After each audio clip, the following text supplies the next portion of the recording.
what you deserve. Heard me, guess you love and learn, though with no contact with the earth. Play with fire, you get burned. Thought you said you loved me first. Did too much dirt just to be buried. Wear me in your urn. You ever felt like fuck the world cause you can't get your brothers back? Leave with no intention to stay gone, she know I'm coming back. Should I be running back? Your presence got me sleepwalking. Gotta put my phone on D&D, it's just the streets calling. Heartbroken eternally.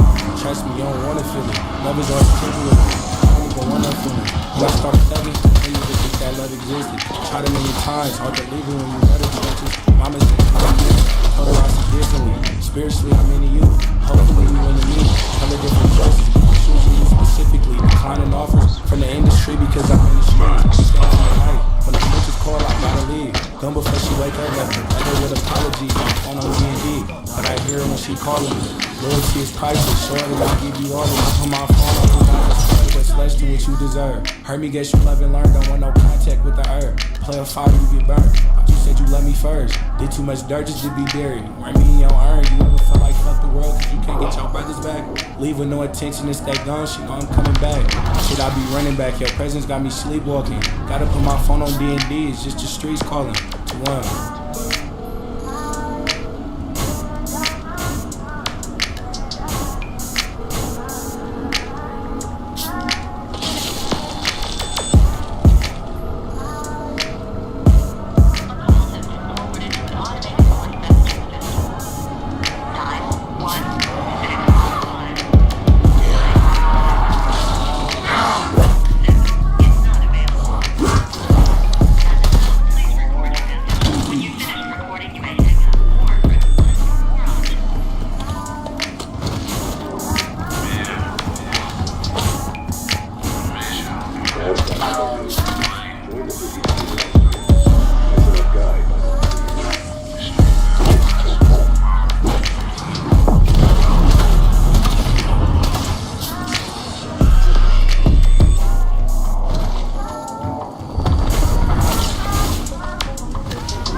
Baby girl, you all I see. The woman in my dream, that's my hustle. Taught her everything she know, yeah, that's all me. Bring it back, I wanna do some Alexander on my queen. I want to bust her down in Gucci, cause she always keep it G. Your bags and Louis this is the only stuff.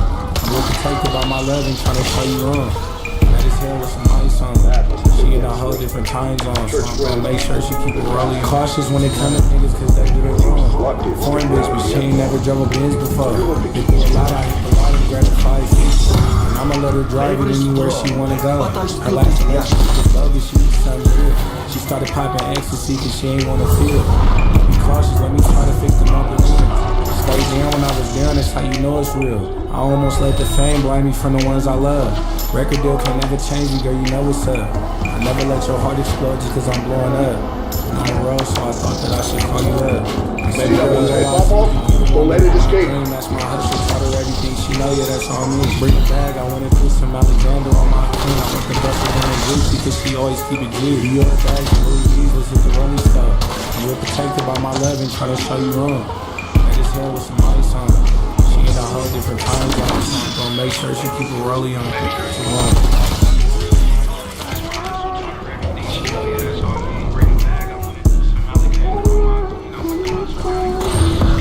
Ship should be fine.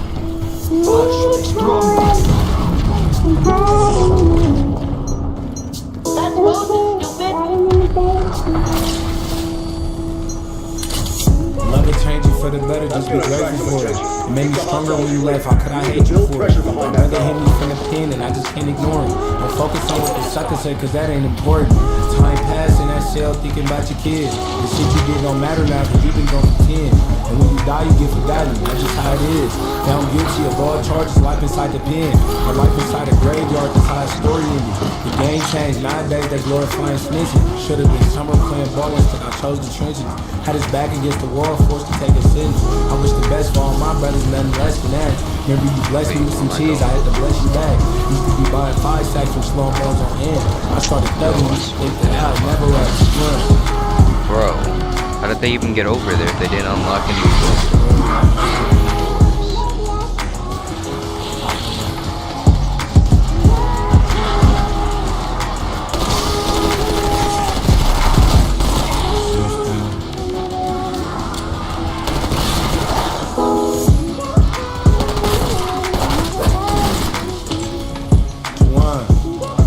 Yo, like, are we serious? How did they get over there? Look, don't give up too much information, niggas ain't your bros. And we was just on speaking terms, what you hating for? Broke my heart in high school, still ain't forget that. Just touched 200 off a rap, I'm trying to make some up. Came home to success, glad I beat the cage. They tried to slap them shoes on me, had me losing faith. They tried to link me to a murder, I ain't said damn. Just ask Max what they offer, he said all day. I put my section on my back, that's how it's supposed to be. I told my brother Max, don't trip, I got your lawyer fee. Could've stopped hooping, but I came up on the court routine. And they don't make them like J Money, I just warned me, it's too much. Yeah, I don't know how they got over there.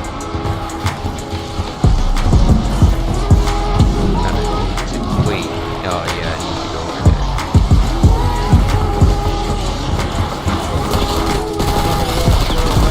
Trap star. Last skill was a movie, nigga, that part, yeah.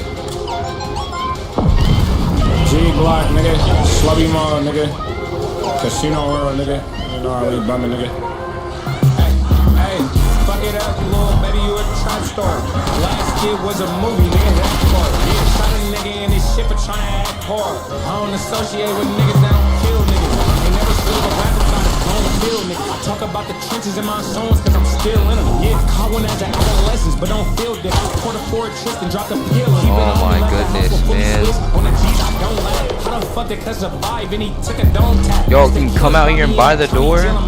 Don't hear me talking about no my games. God. You know my phone tap. I don't bill on 2 ankles. Feds trying to grab a nigga. Every see time where we they go. lost one, we hopped and loaded and grabbed a nigga. Can tell you that I got stitched. You ain't gotta ask them niggas. He not a real dome. yeah, it's a I'm a zip fast line. nigga. Walked in a bitch house with skeezy on. It's a feet of fuck with me. Ain't argue with no sucker nigga. I know how to tell. Don't twin your little niggas to take pictures in the hood. Tell them bump with me.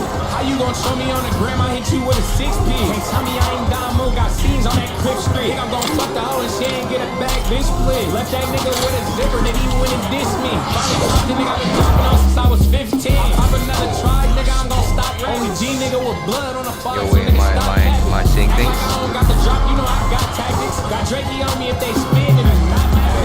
Fuck it up, little baby, you a trap star. Last kid was a movie, nigga, that part. Yeah, shot a nigga in this shit for trying to act hard. I don't associate with niggas that don't kill niggas. Ain't never slip a rap about it, I don't feel niggas. I talk about the trenches in my I think I was gonna do that, but you know. But don't feel different. Want a forward trip and drop the pill. Keep it on me, let the house was fully switched. On the G's, I don't laugh. How the fuck it catch a vibe and he took a dome tap? Ask the killers about me in the county jail, I'm on. Yo, where did the grenade just go? What? No, I'm not blind.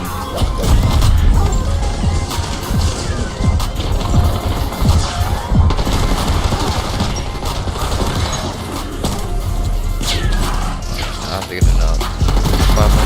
I'm not sure. Stacking up the miles, we do the mouse dog. Got a wretched in my coat, got a girl doing coke. We wake up and we smoke, but she always do the most. It kinda turn me on the way she licking on my stones. My chains on antifreeze, it look 300? like I ain't a clone. 350, you're joking. Bring out better emotions. She called me a god, the way I floated in her ocean. But I thought I gave her a dose, so she was already hooked. It's always there for me, that's a really good look. I'm changing up your style to me, cause I'm finna start you. Tell me your better ability, I want all of you. It's like that, and I'm like that. You light me up like lightning. I swear you don't get feisty. Oh. That's all I'll be needing. You're a good girl, but you're horny. Don't you never miss out on Pilates. I let you slap there with your Bugatti. Damn God, this with a body. Me and cheap girls, they cheap, we do numbers, they flat. Just get to you, then we fast forward. Now I just gotta not miss. Band on the band, dog, trap house.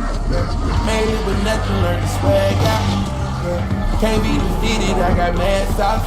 Yeah, why would I front like it ain't my fault? Drink up and we smoke, but she always do the most. It kinda turned me on. I missed the nut. Ah, that's great. I love this game. Oh my god. She called me a god the way I floated in her ocean. She called me Messiah the way I floated in her ocean. Yeah, Jesus Christ, but I wasn't like emotion. It was so right, had her floating in her ocean. It is all night. Just 100 more. Nobody wants to drop me some. I done went from GDG to BB to LV. I done fuck with Kiki and Lily and Nene. One more zombie. No? Yeah, that's nice. Cause I know you had somebody else right here in mind. Oh, you think you know my body? Pull up in that Cleveland with no shoddy. I put rubies on my rolling at her eyes bleed. I don't own no ice cream truck, just know my eyes freeze. Man, I read her text, she said, girl, I crack. Man, I know she ducking off with her side me. Who you know gon' hit it raw, baby, besides me? We drank up and we smoked, but she always do the most. It kinda turned me on the way she licking on my stone. My chains on antifreeze, it's a long. Wait, do these drop salvage? She called me a god the way I floated in her ocean. She called me Messiah the way I floated in her ocean. Yeah, Jesus Christ, but I wasn't causing commotion.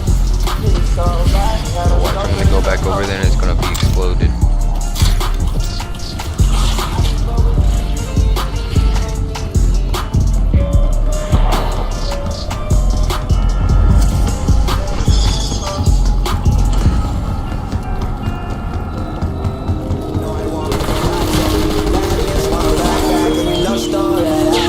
Yeah, I think it's dead. Try this one more time. Dreadlock that cap on me. Back then they napped on me. Now they all just act on me. Now my day all Thank you. Pull out the Snapchats on me. I ain't got no Snapchat homie. I think it's too personal. That's what I got Twitter for. Instagram I'm back yo. Back then they napped on me. Now they all just act on me. Now my day all on me. Pull out the Snapchats on me. I ain't got no Snapchat homie. I think it's too personal. That's what I got Twitter for. Instagram I'm back yo. Yeah, where's what I'm really looking for?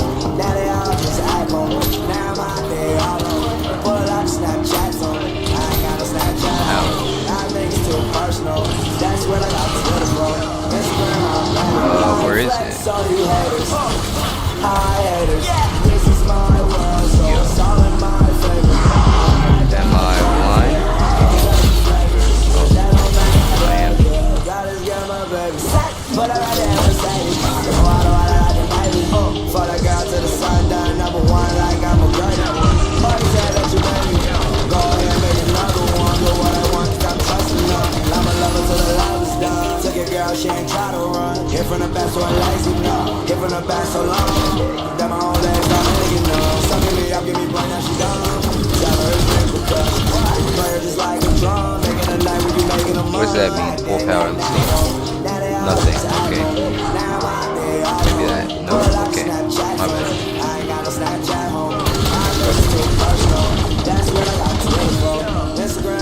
Wouldn't mind hopping off quickly. Thank you.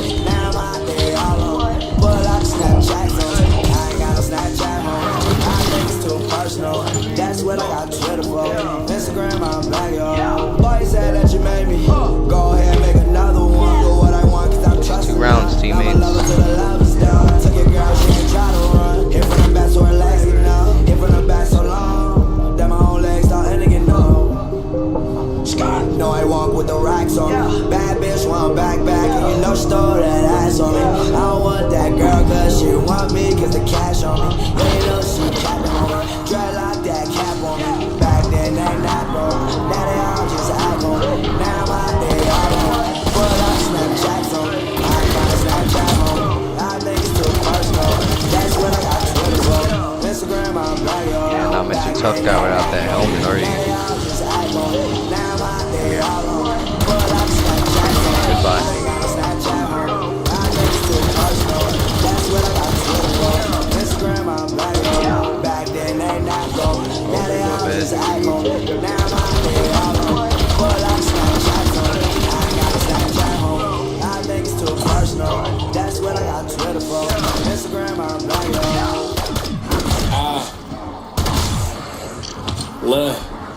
Somebody tell that fat bitch to come outside or else we coming in. I heard you just got popping on the gram. Niggas still ain't slick. Suffer from hella shots, they found that nigga over there. You can fool all y'all homies, but I know you really scared. Suck a block. He never did a drill on us. Probably ought to stay with his bitch. Still be getting touched. My suckers dope fiends. You would have let it pipe. Fresh off the drill. Hope they don't catch me with this loaded line. Threw fullies on my glass. I had to get my little niggas right. And now you always in your hood and we just left the farm. I spit that block by your limbs. It was kinda drug. Cruise Southside. Catch a nigga leaking up. He got a pole, but he gon' leave it home. He say J-Bo ain't with the shit, he for his videos.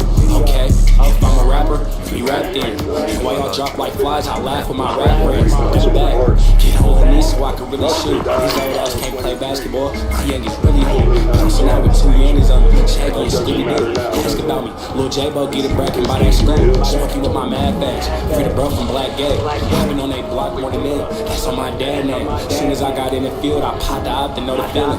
Hit it back in broad day, that bitch gon' run from me every time I see him. 52, White boy what? look like a nerve, looks could be the scene. Somebody better get these hoes out our politics. A hot girl, a maniac, she put the pop bitch. Put a dash on that block, I can't stop slide. I'm smoking hella different packs, my eyes won't stop done. My eyes won't stop done. Been down in the south, we get shots fired. Oh, this is the round. Brace yourselves. We have a dominant Venetian coach.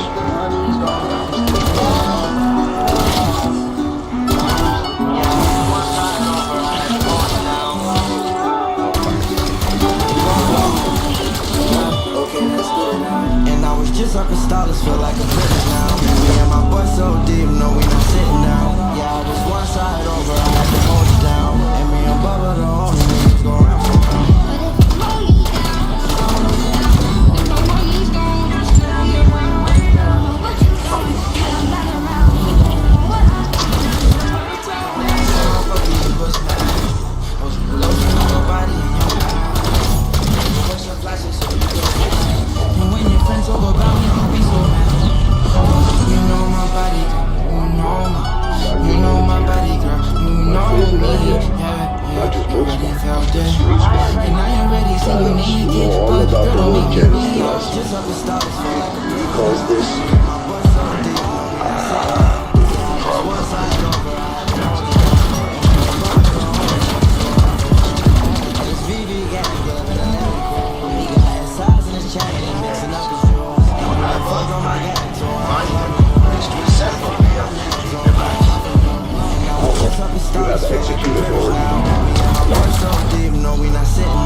I wonder if they have spicy McCrispy. Yep, get mad. Yeah, get mad. Go ahead, please. Thank you. That's fake tough guy. How does this LTG Nigga was kissing on your shoulder. I do it every time I'm gone her. She get upset when I don't post her. But you don't wanna make me fold up. Under pressure like I stole some. And I want you closer. And I will never go expose her. But if you hold me down, I'm gon' hold it down. But if my money's gone, would you still be around? I don't know what you're doing when I'm not around. I don't know what I'm doing when I'm not around.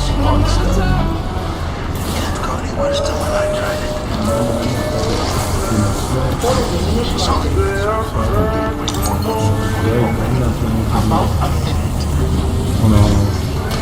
2-1.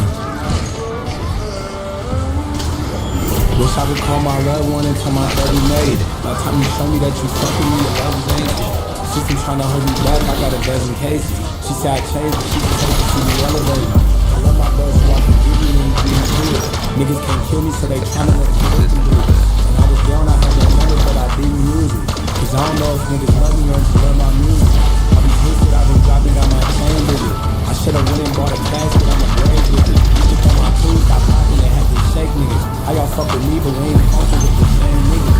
But over a week, I'm over playing, I'm feeling anybody. Don't gotta slide, cause if I feel it, I'm not coming in the time, I'm Sucker ain't a sucker no more. We told the people I pocket. 6K beat the case when niggas went against me. Now it's me against the world, you could've shared it with me. Brother trying to inform and blood a roadie, so I'm scared to clip me. Wonder what happened to the days niggas was scared to snitch. All you project was so hard that you mistreating mine. Cause you can ice the world, y'all, but you can't take the time. Today they lay me in my coma, watch the streets cry. Missing when we was kids, but lately I've been seeing you pretty time. You love me, you wanna leave. But when you go, you wanna back to your life and just sleep. You can't against the world, it's hard to sleep in peace. I don't know, Oh, okay, I didn't know it was that low on HP. I don't know how that works. Oh, I died again.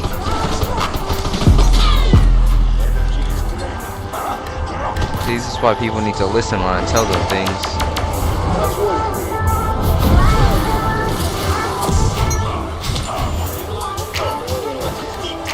Second Street, nigga. Jump. Go piss on the ground, bro. And post the video.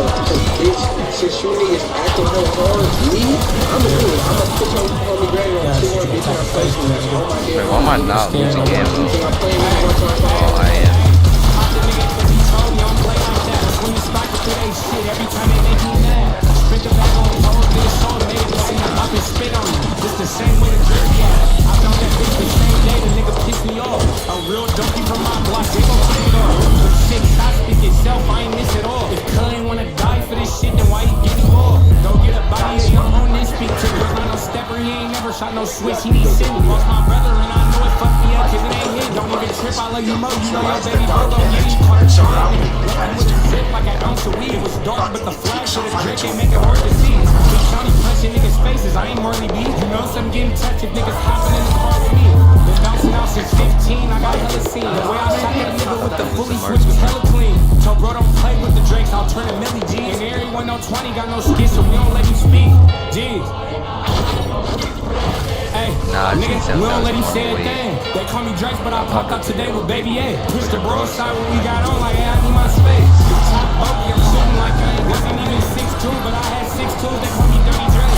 Take my first place as a pup, I'm really EBK. Got the most scenes, so the homies with the talk this way. But fuck love was thinking about him when he checked out. This was done when it J Black. Hit this now. Take it back, we'll be walking with his chest out. You know, for sucking dick and talking shit, he got the best now. The last 2 POA, yeah, not response. First one ain't no joke, you prepared. Don't be on your punch. I'm just trying, nigga, they look up to J Black. Oh man, aim for the head. Killing niggas still alive. The youngest stepper from my hood. I've been worse niggas. People like we through there or we not. I'm like, of course, man. Bros don't sound like a time. He ain't had to force niggas. Hey, and I can name about 6 8 days. We need more niggas. Say some of them shit gon' be greasy like I'm I mean, I guess. Politics fucking with the ball. This is the G. You need something? Nigga, let me know that shit. We gon' come and drop a bucket. Crystal in love. Fuck up the politics cause I face me. My niggas gon' pick me up the slide cause I spank niggas. Yo, this guy's over here dolphin diving. Wants that kill.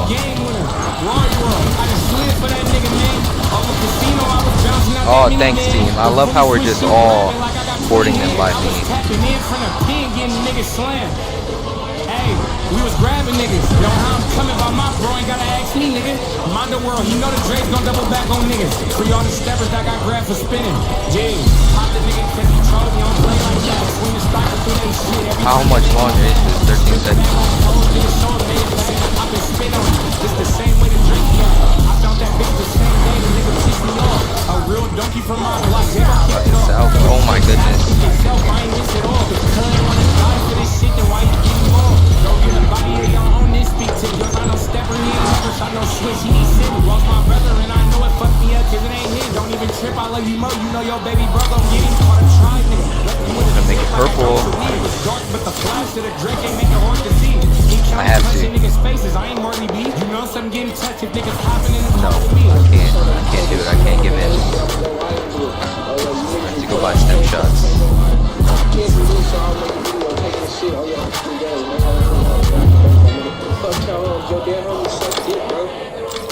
They suck dick, bro. If niggas be up here that suck dick, yo, I did it. They in jail right now for something. They gave my hand something.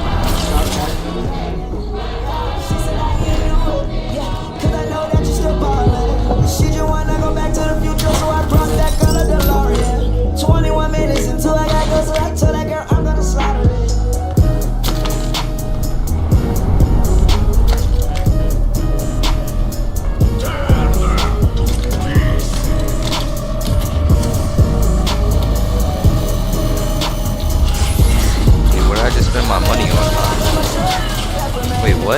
I had 11,000, now I have 9,000. What did I spend that on? On my special?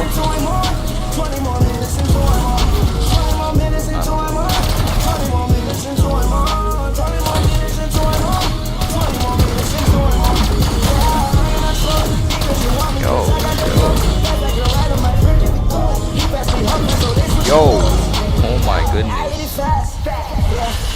I'm off, little man. Guys doing too much. I need 25. So what do I need to buy?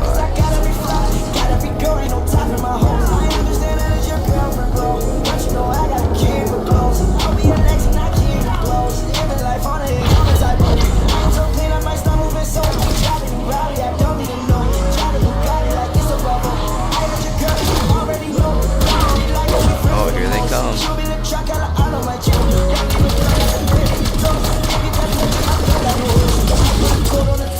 Oh man, I gotta get warmer.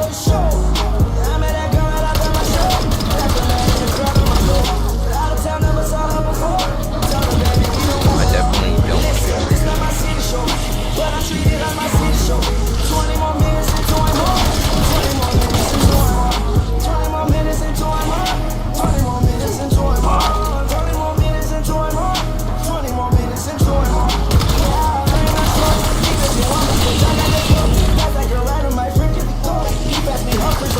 Love how I'm getting a lot of essence here.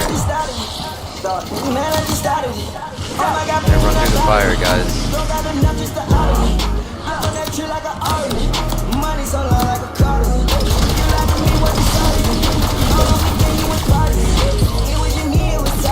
Yo, where is... I mean, wait, did I say essence? Love how I'm getting salvage. Not dropping any. Thank you. When it's only 50 now.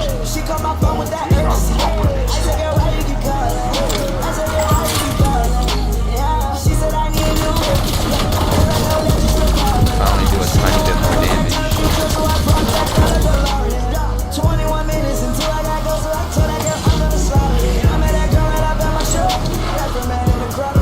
We'd have enough gold. Alright, that's it.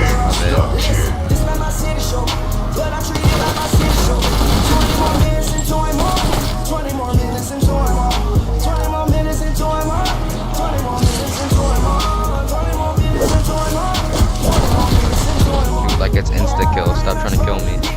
Please and thank you.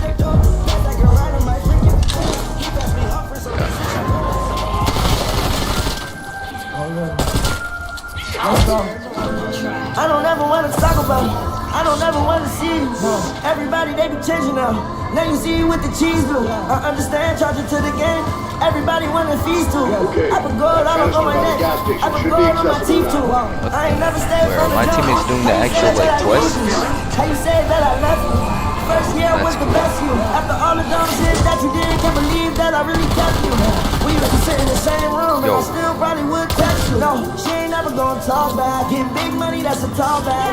Go to bird up for the small bag. Look at my back, chrome hard. I wanna use my chopper gunner. Like I'm virgin, got the all white, told the bitch all black. Poured up in the lamb, it was made of woe. I had to start out. I just made 10 M's today, bitch, that's all back. Gotta go over there. Oh, this quest. Drip, splash, I can just sauce that. Yeah, I picked the bitch up, but I made her walk back. I did not mean to buy that.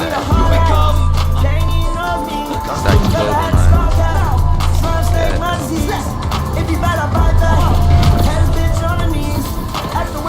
Wow. Boom. So cool.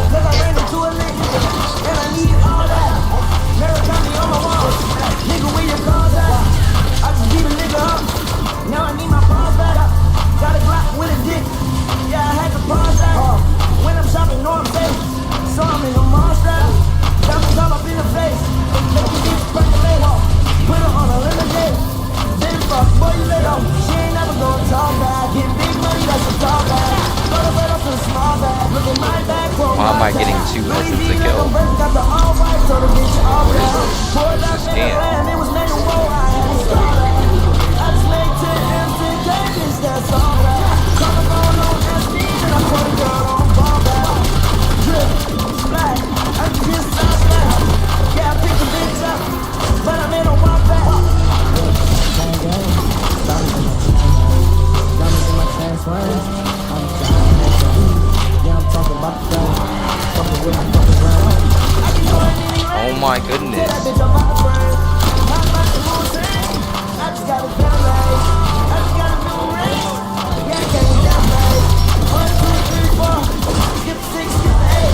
No, just let me pass, guys.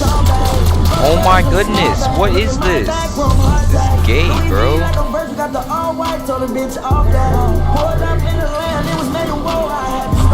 just want to buy my mystery box in peace.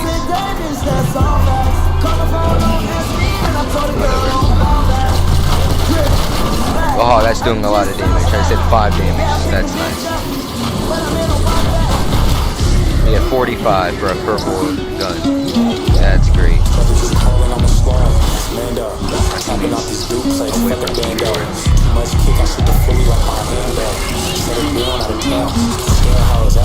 Dude, this gun sucks. If I hit, you have to get really close. Nope, okay, close.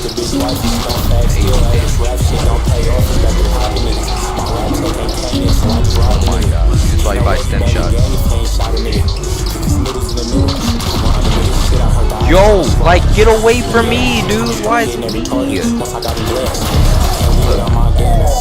Embarrassing. Embarrassing.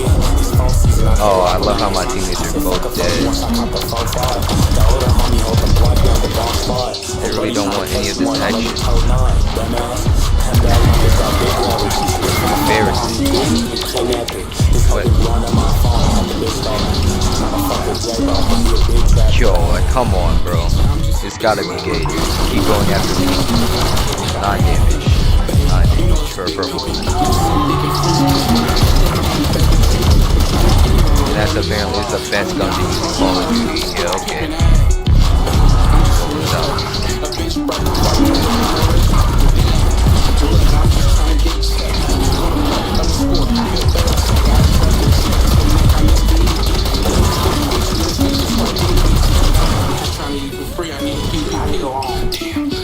But that's forgivable. Why you lying on these songs like a killer?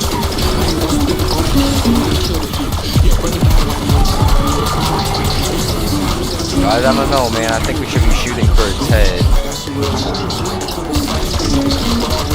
Or we can just completely ignore the thing.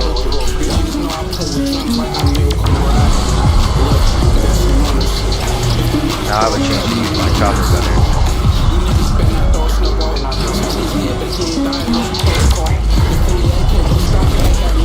They're gonna kill him while I use this. You're gonna save the day, guys.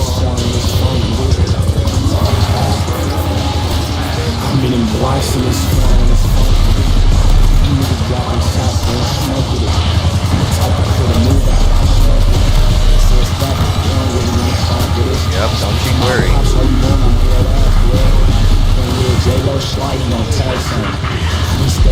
Daddy's gotcha.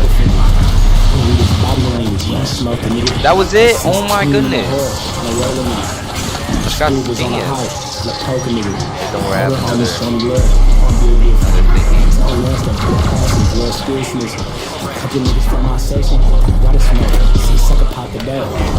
That's right.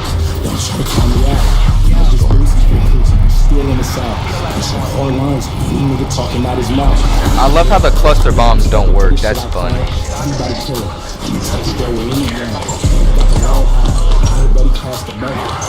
Gotta get my salvage. Why these niggas out here shooting house parties? It's not respectable. I like that nigga not a vegetable. Got blocks in his phone and his phone, nigga. You niggas dropping shots when you smoke with us. I'm the type to put them over and smoke with them. This one tap? Yep. I'm getting blocks in his phone and his phone, nigga. Oh, I guess I should use this for the heavy zombie. They said stop, they don't really want to funk with us. My pops all you want, I'm way out, blood. Lil J-Bo slide, you gon' tag some. Ray gun and we're dying. Come on, man. Pack a punch ray guns, dude. You should be carrying a team on your back. I don't know how they're making all this money. I mean, I just killed 1,000 zombies and only have 5,000, but okay. My pops all you want, I'm on your ass, bro. When a little J-Bo slide, you gon' tag some. Just stepping with your mask, that's my cutter finger. In Siberia, I know the flesh from a bear skin to survive.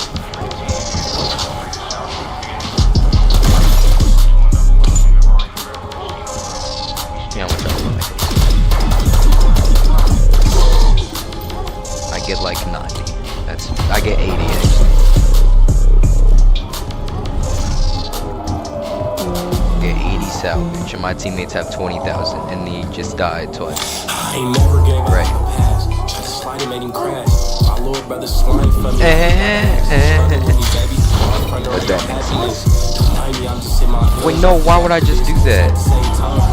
Yo, why is a Casimir not a freaking... You know what I mean? It should be a you know what I mean. Honestly, it should.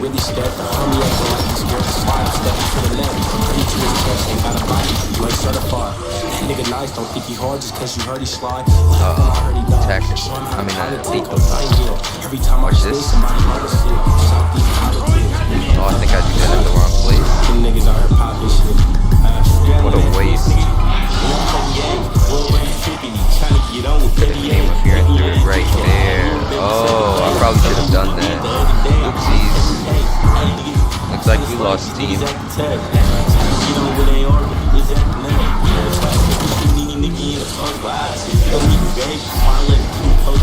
Yo, how do you have a ray gun in your dying, you garbage loser?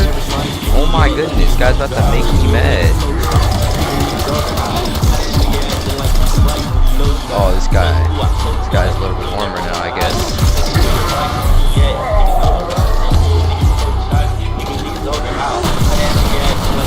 Yeah, no, a lot of damage, man.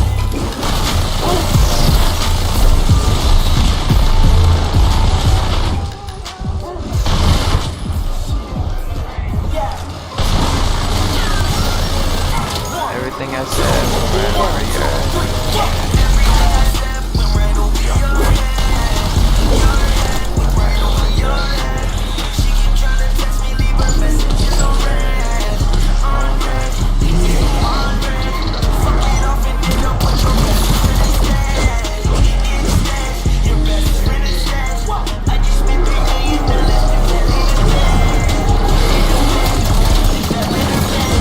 oh, that's fun.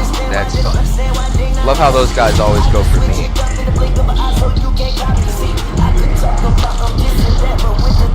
Yeah. That was a bad idea.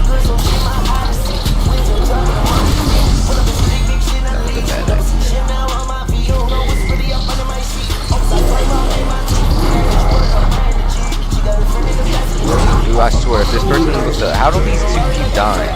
Like, do they not have thumbs?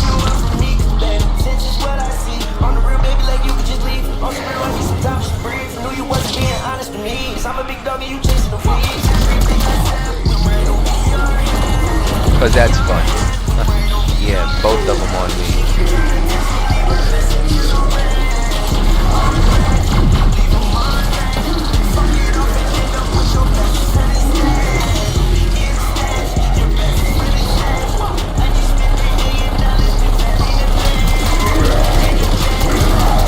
Bring him to me, teammate. I like that out of you.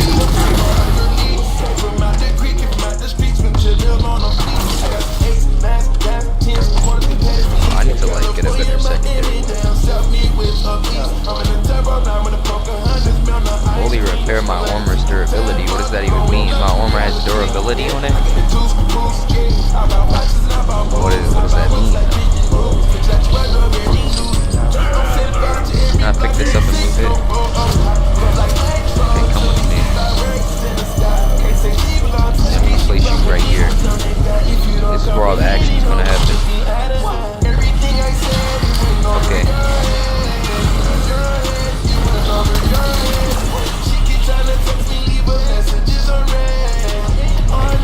It's a little testy. Pop off, pop off, pop off. Nope. Maybe if I try again. I'll get it if I try again. Trust. Nope, okay.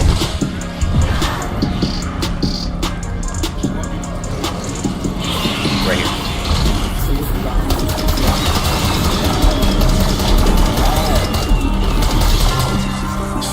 Yeah, I've been certified. Ain't on the roaches. Right now I'm trying to hurt a fly. Mom's see an angel. She ain't never seen my murder side, but moms know her.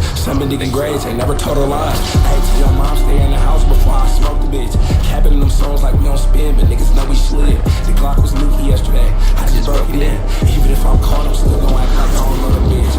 Blowing up my phone from block numbers, what the fuck you on? Stupid ass slug gon' bust it open, cause I got some show, don't act like. Dude, how is President Go Crazy have more essence than the guy's been dead half the game? Don't fuck with niggas from the north if they ain't got birdie. I don't know what that is, so I don't really care.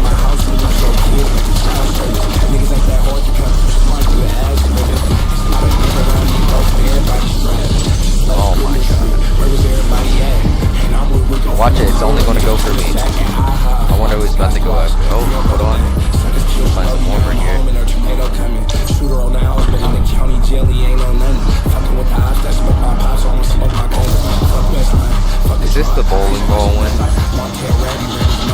Or is this the final vote? Final vote? Let me pack the punch. If I have enough essence for that. Yeah, I'm the only one who does it, so.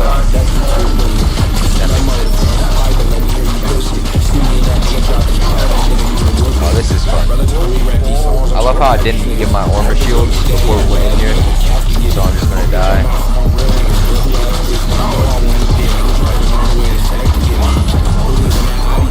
Oh man.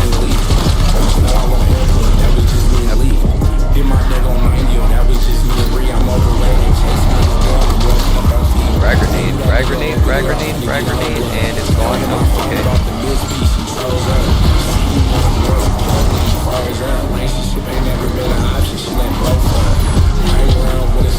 Oh, tactical out of ammo. I'm dead.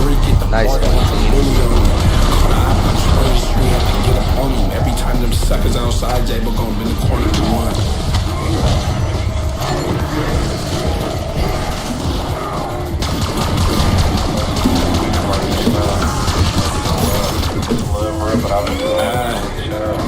Are we actually doing it? Are we actually doing it? No way. Still only have 16,000. That's nice. The streets took the closest to me, made it hard to smell. Been this way for a while. I've been feeling like a lonely child. Looking for some love that was like air out your. Is there a perk that I need to have?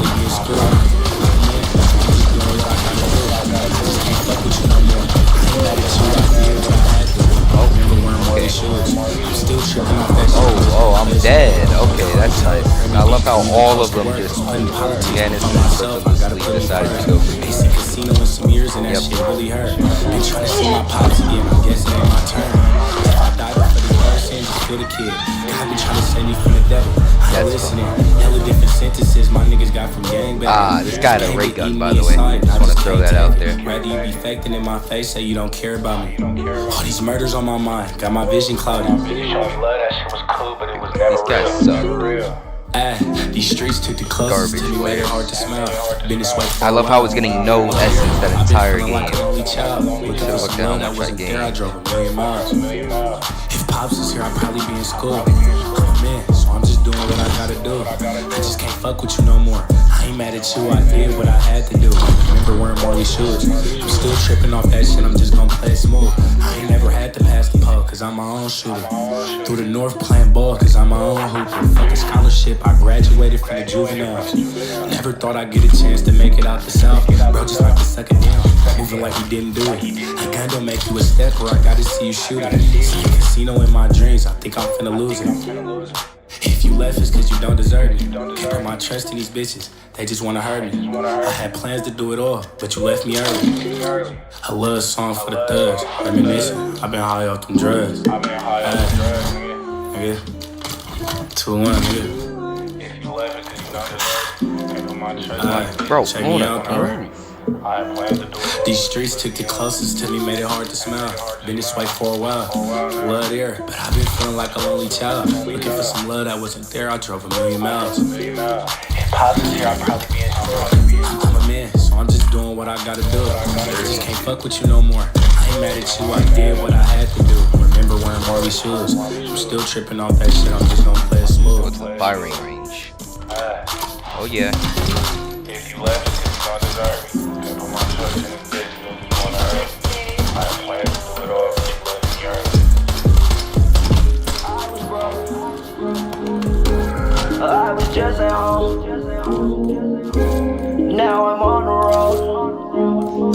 play a little bit of Usher at the first. Grove. Yeah, rockin' bombs, these ain't jokes. When I'm in DC, they call me Mo. Always got the pedal to the floor. I got everything up in the store. That you cook up and I know that ain't no boogie. Looking at that girl, I really shouldn't. Looking at that girl just like I wouldn't. Looking at that girl and then I took it. Grab the wheel, grab it like I'm Tootie. Nowadays I'm getting money, I don't worry. All my enemies and my y'all take getting buried. All my enemies and my y'all take getting buried. Yeah, I won't speak. Yeah, red bottoms my feet. Yeah, my bitch on fleek. Yeah, lows in your piece. Yeah, no more. I don't wanna play no more. I don't wanna heartbreak no more. I don't wanna wait no more. Ay, rockin' shows. I might get a lake house with a boat. I might rock a watch it like a coat. I might rock a watch it like a stove. That you cook up and I know that ain't a book. Looking at that girl, I really shouldn't. Looking at that girl just like I wouldn't. Looking at that girl and then I suck. I stopped to a robot. Oh grab the no. wheel, grab it like I'm Tootie. Nowadays I'm getting money, I don't worry. All my enemies and my y'all take getting buried. All my enemies and Oh, my y'all I take love how there's getting another one buried. right there. Yeah, Yo, why is my teammate I won't speak. Yeah, getting beat by a red robot? bottoms my feet. Yeah, my bitch on fleek. Oh, I love how I didn't see that person there. I suck. Like, I'm dying to robots. My teammate is a robot, and they're beating me. And they're flexing their streaks. Don't worry, I got this. Yo, what am I doing, man? See, I'm really a submachine gun player. That movement though, you go over here, cream this, go over here, look at that, go over here. Am I getting shot from? Okay, there's 4 people in the back. Okay, so you throw this perfect grenade. Go perfectly right there. Look right here, pre-aim. You know they're right there? Oh, okay. No, they're right there? No. Right there? Right here. No, okay. Right there. Right here. What the? I mean, I was right, but oh my goodness.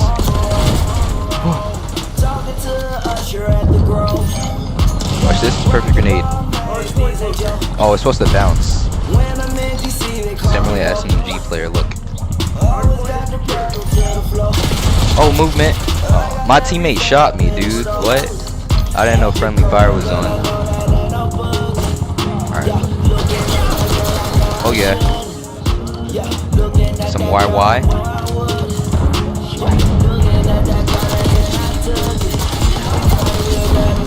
Yep. YY. Right here. Dead. YY. Dead. What? I thought my teammates hit that guy for like 1,000. I saw him get shot up like 15 times and he's still alive. SMG aim. Right here. YY.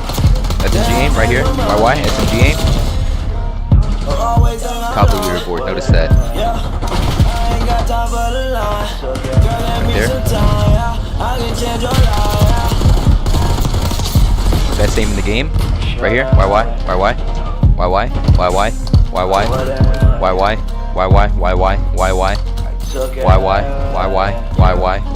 here. SMG aim.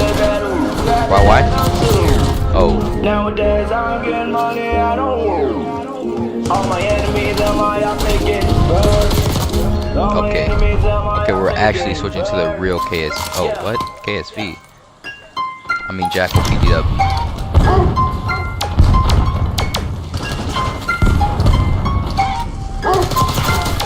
SMG Jam. Pre-aim. 100 dead. 100 dead. Oh my goodness, I just cooked. And then we win the game off of that. Alright, now it's time to get a nuke and hardpoint against pros. I'm about to do it right here. I'm getting mad. Where your cheese at? She told me, Jabo, you a dog. Be that. Never shooter. Watch how you approach. You a fucking fool. If you post it over there, then we gon' crack it down. Brody caught a fed case for talking on the phones. I can't fuck with no nigga that on G-Star. You said you wanna be my bitch, I'm gon' need time. 300, that's my crib for the inside. 3 trips in one day, we scored 3 times. Double back, strap, get up on his ass. Oh my goodness. Yeah, you little loser. Right here. Cream. Dead. Dead. Right here. Look. Dead. Nice. Okay. Where did the grenade come from? Please inform me. Oh, and he just perfectly timed it. Right there. That's gonna hit somebody. No shooter, watch how you do it. Feel fucking fully. 1, 2, 3, now it's gone. If you post it over there, then we gon' crack his gun. Brody caught a fed case for talking on the phone. Throw a trophy system. Look to the right, look to the left, respawns. I know they're gonna spawn right here. There's probably gonna have someone top balcony. Yep, I knew it. Aimbot. Oh, almost aimbot. Oh, okay, and then I left on my team and just instantly gets deleted.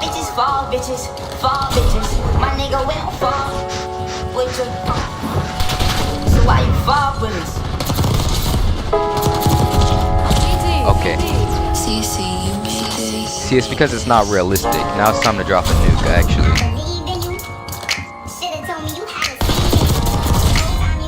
Not off to a great start. Don't worry. Gotta give me back. Oh my goodness, they're just holding down this point. It's impossible. You were supposed to be my dream girl. About to win back to back. I was down on my dick and you ain't off to make it money. That's a die. Oh my goodness, never mind. Okay, watch this. Shoot that. Right here. Why? Dolphin dive 360. Aim at the stairs. Right here, look up here. Pre-aim. Over here. Switch. Up here. Dolphin dive. You see him? Right here. 360. Dead. Right here. What the? Use that silly ability. I thought I was seeing things. Wait, that just rhymed. I'm like Dr. Seuss. Dr. Seuss. Chocolate Muse. He said he's happy, but I am not amused. Oh my goodness. You hearing this chat? It's a lock in with my AR aim. It's bad. What the? That grenade got nobody. That was a dot. Right here, frame. Look. Trust. Don't stun. Oh, what did I say? And it hit somebody. Oh, it hit it. Okay. It didn't. Why? 1 HP, dead. Why? 100? Oh.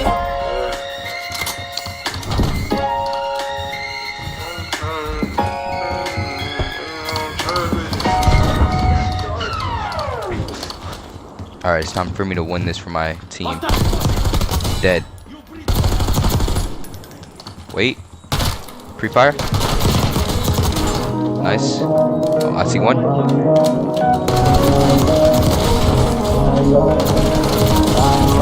Oh, okay. I thought my team went in there and actually did something with this life, but he's just useless.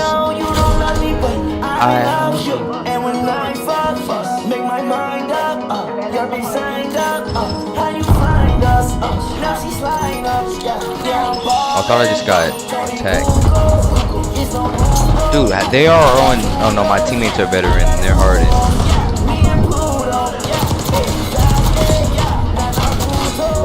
Yep. I'm still going. Play the game here. Still going? Right here? Oh, you see if that guy was behind like a little. No word.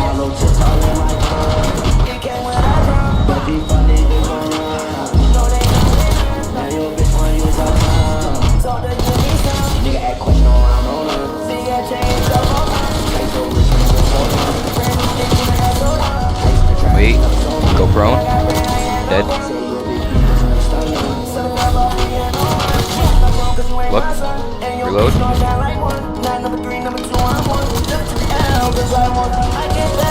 Try that.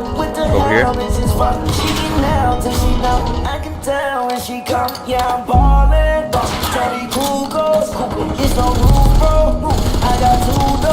Ah, that guy's just invincible, I suppose.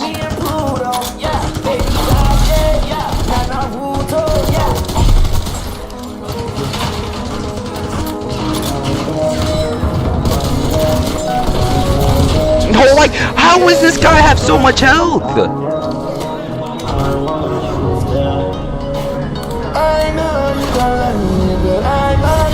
I didn't even realize we were losing. I thought we were winning low-key. Oh my goodness.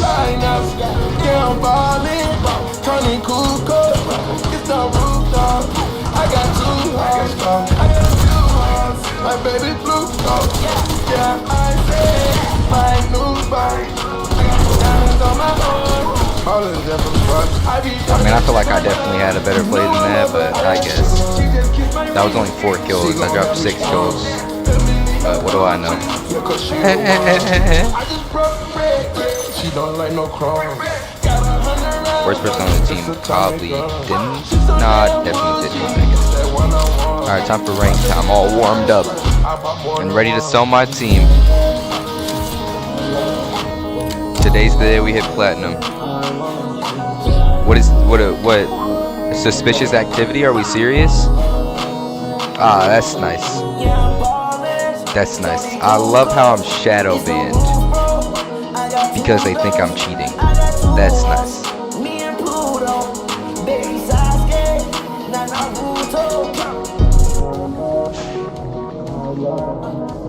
That's actually great. Actually, yeah.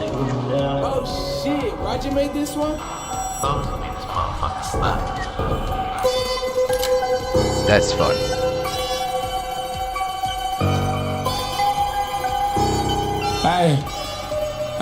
Hey, this little hoe gon' fuck it up for the G's. G's and this BNB can't come if you ain't a freak, ayy. 21 hoes in this bitch, which one for me? Choosing feet, 21, I'm tryna G. Which one of y'all pay niggas? Check some cheese out the bitch, that ain't sippin'. I got some money out that bitch, J's, I ain't living.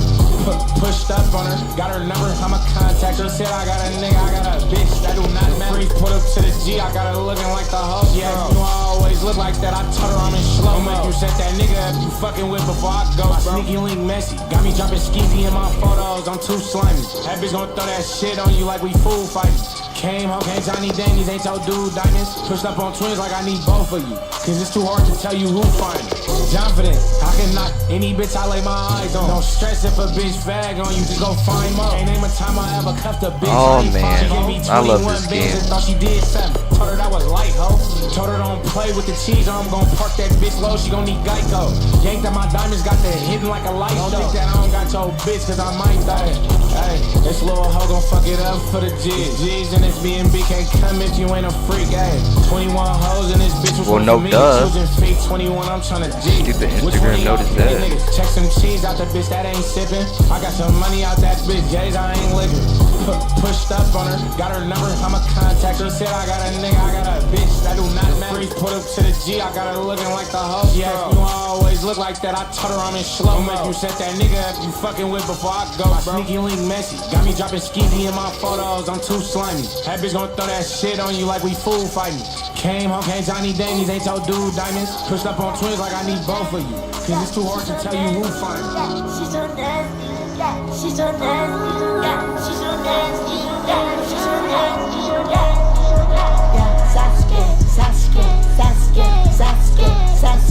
Sasuke. This is not no Naruto, but I trap that like Sasuke. She keep trying to clean me up, but I just want that sloppy. Top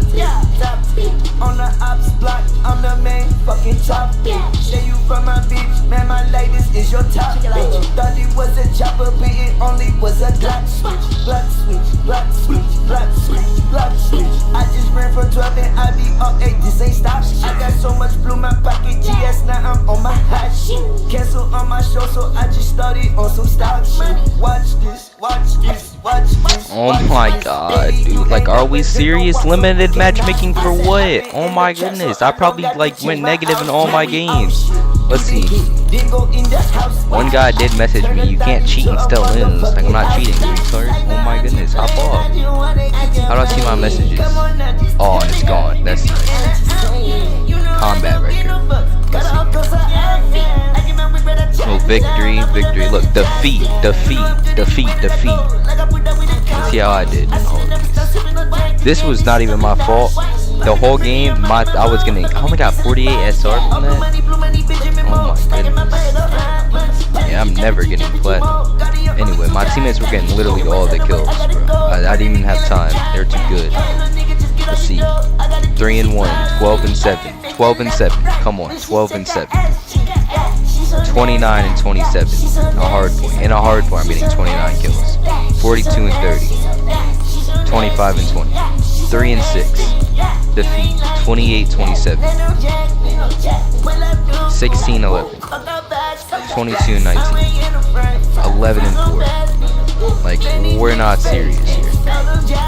Most normal statistics, and I'm getting limited measurement. Also, I love how long this is taking, man.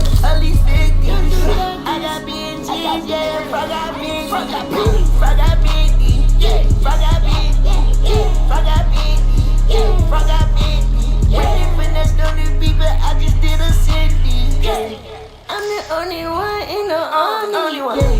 I had to just get no nigga on me. I ain't touch a nigga, I use all feet. She just wanna suck it to her nose. She said on my dick like she had nosy. She gon' suck it out like she got no teeth. I'ma fuck it out like she got no feet. Niggas say you, but they know your body. Let me know them 'cause I'm richer than your OG.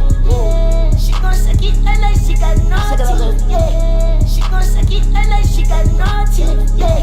She gon' suck it out like she got no teeth. She gon' suck it out like she got no teeth. She gon' suck it out like she got no teeth. She just wanna suck it to her nose. She gon' suck it out like she got no teeth. She just wanna suck it to her nose. Yeah, Sasuke, Sasuke, Sasuke, Sasuke, Sasuke, Sasuke. This is not no Naruto, but I trapped it like Sasuke, Sasuke, Sasuke, Sasuke, Sasuke. You make it left, right, when she shake her ass, shake her ass. See, maybe restarting it will fix it. She's so nasty, she's so nasty, she's so nasty, she's so nasty, she's so nasty, she's so nasty.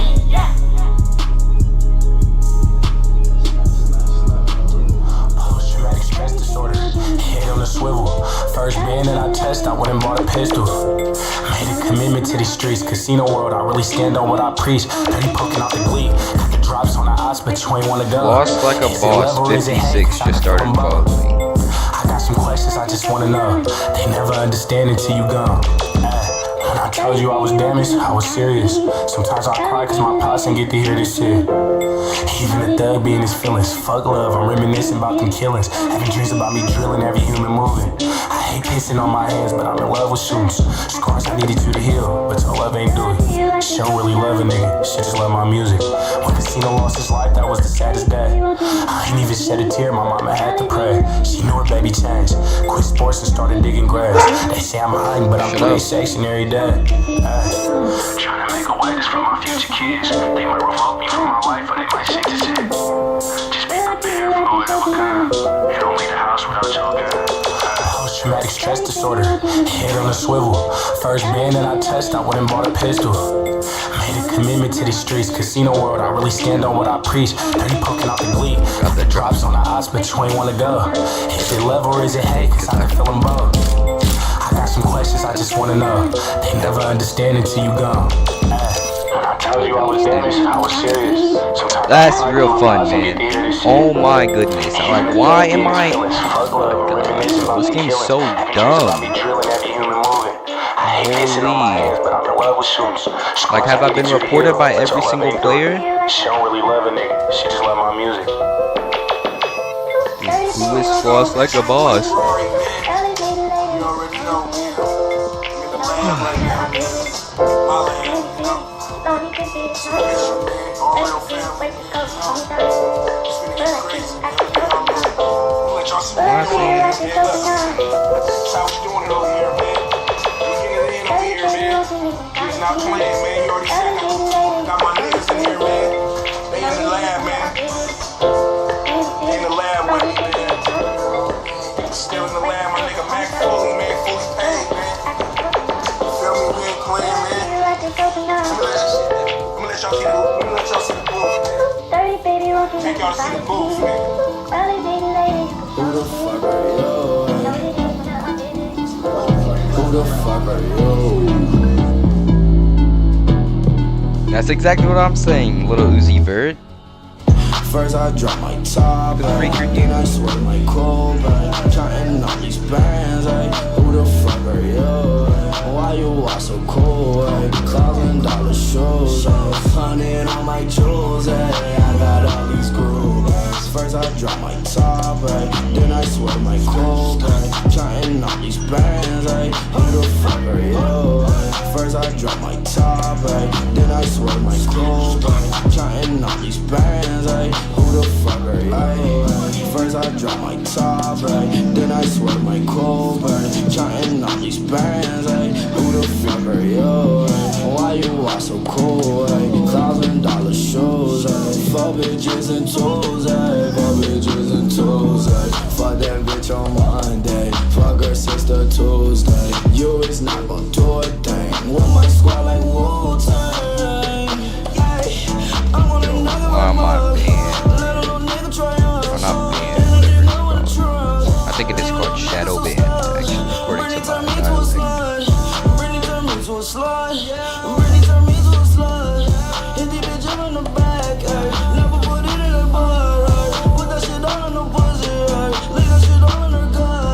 First I drop my top, then I swear my cold, counting all these bands. About to get to a game of straight gods, because apparently I'm a cheater. Worst Call of Duty player ever. Oh, you guys are gonna watch YouTube, please. Wait, my stream get banned? No, okay.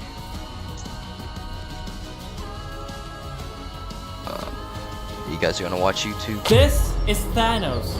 Hello. Most known for his role in the Avengers movie, and famously has the ability to teleport across dimensions. I've always wanted to recreate this effect, and I've also wondered what would happen if Thanos accidentally teleported to the wrong universe. I know Disney is never gonna make that happen, so I thought, fine. I'll do it myself. First, we need somewhere to film. I wasn't sure which location from the Star Wars Maybe it's universe because to I use have for this, but they cheat all look engine open. Oh, thanks for telling me that, chat. You guys are real helpful. Maybe when you see that your favorite streamer gets banned, say, hey, you have cheat engine open. Cheat engine. And I'd be like, oh, thank you. I appreciate that. So basically, nobody thought I was cheating because I was so good. It's because I had cheat engine open. Oh, okay. That makes sense. Wait, is that one month, 1 day? What is that? Beta. Love how people are just rude for no reason when they agree to do something. Don't you guys hate that? So silly.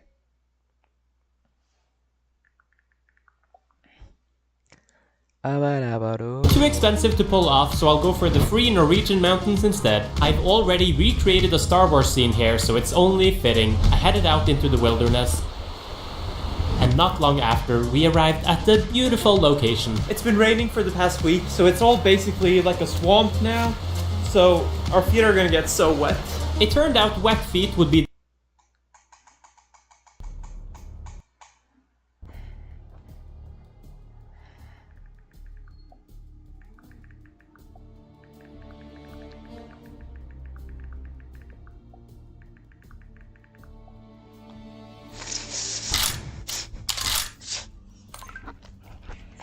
Let's see. I'm still gonna be suspicious activity.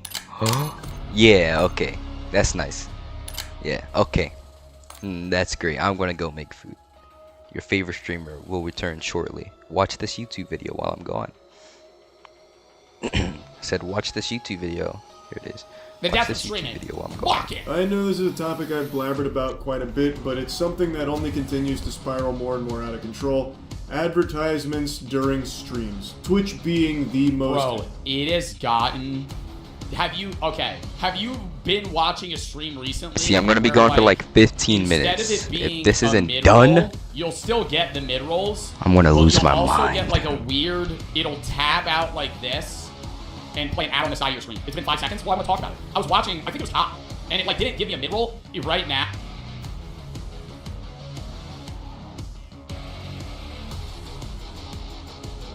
Do you guys get those on my channel? I don't even have mid-rolls set up. I don't know if that counts as a pop-up ad. I only have pre-rolls. See, and I feel like some streamers don't do pre-rolls but do mid-rolls. I only do pre-rolls. You watch one ad, and then you just watch the whole stream ad-free.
Why you'd be useless as a time traveler? You would be completely useless if you were suddenly dropped into the past. We all like to imagine that with our modern education and knowledge of history, we'd be like Ash from Army of Darkness, immediately revolutionizing society, inventing electricity 200 years early, and being hit. Well, it depends how far back you go. The further back you go, the worse it gets. If you teleported back to like dinosaur level eras, yeah, maybe you'd be able to like live there for a bit, but like you'd probably get some sort of disease, a bug would bite you and you would die. Even if you went back, what do you mean? If you went back to like old English times, like the 1600s, it would actually be fairly hard to communicate with the people, even if you spoke English, because their English is a bit different rhetoric-wise. And then also at some point so different where you wouldn't be able to communicate. They would probably think you're some sort of witch or demon and like hang you. Even if you had a gun or a weapon, like if you teleported back in time, you'd immediately be met with hostility. Held as a genius. But the truth is, most of us would be utterly embarrassingly useless. Despite having smartphones in our pockets with access to all human knowledge, most of us... Well, smartphones would also be useless if you went back in time because there wouldn't be satellites, you wouldn't have Wi-Fi. You'd only be able to do offline app stuff. Bring an iPhone, they would think it's alien or witchcraft. It depends what time you go back to, if they're going to be able to hear you out or not. Can't actually do much without modern infrastructure. We know things exist, but we don't know how to make them or even how they fundamentally work. So the first reason you'd be useless in the past is the enormous gap between knowing something exists and knowing how to create it. Sure, you know smartphones exist. Well, what would be like something you could genuinely bring back in society that you understand that would help advance society quicker? A camera? No. The printing press. If you had, I would shout out to Johannes Gutenberg. I would fucking invent the printing press before the printing press. You don't know how to invent or work electricity, chat. I would bring the printing press. The printing press was in the 1300s. I would bring it back even further. Because the quicker everybody learns how to fucking read, the faster everybody advances as a society. I think that's like a telltale correlation. Once everybody's able to read and share knowledge is the faster the wheel. What are you gonna? You're gonna bring the wheel to Egypt because they didn't have it. You might even know they contain transistors, microchips, and lithium batteries. But could you actually build one from scratch? Do you know how to extract lithium from the earth? Could you create a microchip without modern manufacturing facilities? Of course not. I mean, what did Carl Sagan say about baking an apple pie from scratch? You gotta start with creating the universe. Most of our knowledge depends on vast infrastructure that took centuries to develop. Yeah, my favorite thing is when people, the too much stuff conspiracy. Where's it all fucking made, chat? You ever think about that? Where the fuck are my YouTube plaques made? Pickle Rick, the G Fuel fridge, the Funko Pop, the lava lamp, this shirt, my fucking, my headset, the mic, the fucking stand, the rivets. There's a factory for fucking everything. China? Yeah, but what is China making everything ever made? Like, it boils down to, like, the smallest things. Like, there's a factory. How is there an infinite number of factories for everything that needs to be made? Like, bottles, pills, like, fucking camera caps, whatever it is, keycaps, mice, fucking trash cans. We understand things at a consumer level, but not a creator level. This means that while you could tell people about... Are you joking? No, I know that it's possible. I'm saying it's unfathomable how much goes into small everyday shit that you do. Like, I love learning about how produce gets from, you know, Chile to the grocery store in New Jersey, or how fucking grapes get from Italy here, or however, how they process, keep, you know, safe and not spoil certain fruits and have them work year round. Like, apples are only grown in a small fraction of a year, and you're able to buy apples all year round, right? Like, everything in your life that seems simple is highly complicated with a huge chain of production lines and technologies and infrastructures that keep it working. Amazing technologies from the future, you couldn't actually help them build any of it. Okay, and then even if we handwave the language issue, let's say you speak the language of whatever time period. I would revolutionize the seedless watermelon. I would teach them that they can combine a 2-chromosome and a 4-chromosome watermelon to a 3-chromosome watermelon to have seedless watermelons. That's a thing? Yeah. Seedless watermelons are 3-chromosome watermelons. Because they still work, it's like a genetic mutation. Or like seedless oranges or mandarins, which is like 50% of the like citrus-based fruit that Americans consume, is off of like one branch that has been just, you know, grown and grown over generations from like priests in Greece or Italy or some shit. You land in what geographic region. But you'd still be faced with enormous cultural barriers. Modern speech is filled with references, idioms, and concepts that simply wouldn't exist yet. Imagine trying to explain something. What would be... Oh, you know what I would do? If you wanted to help society, you would prove that diseases get transferred through bacteria rather than smell. You would have to go back to a time and share... Go back to, like, the printing press time and convince everybody that, like, disease is spread not through the smells, but through, like, actual physical touch, cough, air, and stuff like that. Something being like a broken record to someone who's never seen a record player, or saying something went viral to someone who doesn't understand germ theory.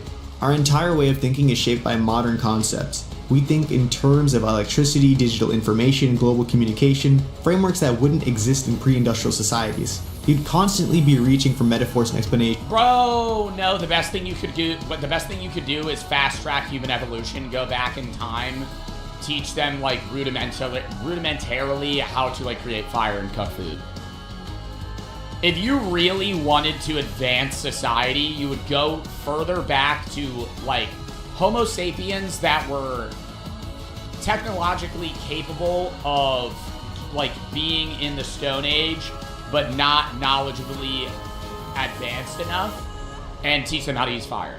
That make zero sense to your audience. And that's before we even get to... I would teach them math. Math is inherent. I think math is more inherent in your human nature than most things. That's why math has base 10, because you have 10 fingers. People know how to count. That's like an easy thing. Like, you wouldn't have to teach people how to count. Like, that's just like a human brain thing. Like, if you never taught anybody anything and you put 2 rocks in front of them, they wouldn't know the number 2. But they could be like, 1 rock, 2 rock. The social norms. The way we interact with others today would be considered anywhere from bizarre to criminally offensive in most historical periods. Your casual attitude towards authority figures alone might get you imprisoned or worse. Imagine saying R.I.P. Bozo to a fallen monarch in the past. I don't know what would happen to you. The truth is, you wouldn't come off across as a sophisticated time traveler from the future. You'd probably seem like some babbling madman with no practical skills and just bizarre ideas. You know, another thing is that modern humans are remarkably fragile compared to our ancestors. We've been protected by... Alright, then I would fucking go back in time. I would speak my gibberish language, but I would be a salesman that sells elixirs that make you feel better, and I would just give people ibuprofen. They would eventually I would gain their trust, regardless of the fact that I don't speak their language, and then I would rule their society as a wizard man. Modern medicine, sanitation, and food safety standards our entire lives. If you were dropped into medieval Europe, you'd immediately be exposed to dozens of pathogens your immune system... Oh yeah, no, you would die. You would probably... That's what I'm saying. Even if you went back to, like, non-human eras, there would just be, like, some fucking... there would be some bug that would sting you, and the next day you would just be dead. It would just infect your body. ...is never encountered. Meanwhile, the locals have been building resistance to these diseases their entire lives. You might be taken out by what they consider a minor seasonal illness. And this works both ways. I mean, you're a walking biohazard to historical populations. You might be carrying microbes that your body handles fine, but could devastate an unexposed population. Think about Columbus and all of them, and even the fall of the Aztecs and the like. Congratulations, you just became a one-person plague vector. And then there's your physical condition. Unless you're regularly doing physical, intense labor, you're probably not going to be ready for the daily workload of pre-industrial life. Farming, blacksmithing, construction all require significant physical strength and endurance that most modern humans just don't have. Even something as basic as walking everywhere would be a shock to a lot of people. People regularly walk 20 plus miles a day when necessary. I mean, how's your endurance looking? You know, even traditionally respected professions like medicine would be severely limited. A modern doctor without antibiotics, anesthesia, imaging technology, or even basic sanitation would be working with one hand tied behind their back. Some of you might... Yeah, you'd be as good as the fucking barbers that used to perform fucking casual surgery to their fucking patients. I'd be thinking, well, I could teach them about germ theory. Bring blankets and pillows. They already fucking have that. You would have to bring something that's either going to advance... If you're going back as a time traveler with the purpose of trying to, like, shock them / gain power / wealth or integrate into their society, the best thing you could do is go back, like, 20 years. Like 40 years. Go back to the 80s. Go back pre-2008 financial crisis. Do what Sketty said, go back in 2001. Tell them about 9/11, prevent that, and fucking... Well, nobody would believe you. See, that's another issue. If you went back to 2001, September 10th, and you were like, 9/11, it's gonna happen. They would say you're crazy, and then the second it happened, the CIA would interrogate you. You would immediately be, like, #1 suspect. They would say you're in on it. You would be a scapegoat. If you proved yourself, you would probably have to make other predictions, and then they would believe you. So you should actually go back even before then. You should go back to, like, another tragedy pre-9/11, so you could prevent 9/11 by having them fucking freak out at you before and then believe you. But then by butterfly effect, then, you know, they might know about it and then bomb another building. You know, there's just so many variables. Your basic physics. But would you really explain it well enough to be useful? Most of us understand these concepts at the surface level based on what we learned in school. But could you derive the mathematical formulas for momentum? Do you think 9/11 was an inside job? No, but I think the U.S. took 9/11 as a ability to push themselves in the Middle East for financial gain. Like, I think the U.S. largely looks for instances where they can force themselves in for financial reasons. I don't think that they planned 9/11, no. But I think that the U.S. government saw 9/11 and went, this is an opportunity. And then, yes, the primary thing was killing Osama bin Laden, war on terror. Secondarily, getting your foot in the door in the Middle East, getting a lot of money, power, you know. Prevents disease transmission. But could you derive the mathematical formulas for momentum? Could you explain exactly why hand washing prevents disease transmission at a microbiological level? Let's be honest, most of our knowledge is just awareness that something exists and not a very visceral understanding of how or why it works.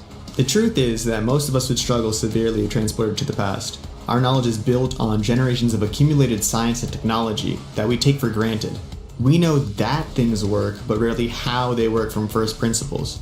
This realization should actually give us more appreciation for human history. Yeah, like no one man, only like a few of the best men, or not men, people that exist in society today are even capable of going back in time and doing something monumental. The majority of people, while we're much smarter than the humans that came before us, we only have a fractional understanding of the things around us to where we're not really able to go back and do anything with complete understanding. Even if I know that, like, what calculus is, I don't know how to genuinely apply it to modern day life. I mean, the best thing would be like if you're an architect. Like if you're capable of building, or like just things that you could have a full understanding of knowledge on, that are like just base things that could be very useful in that time. Built upon the last, creating the foundation for our modern world. Like physics knowledge.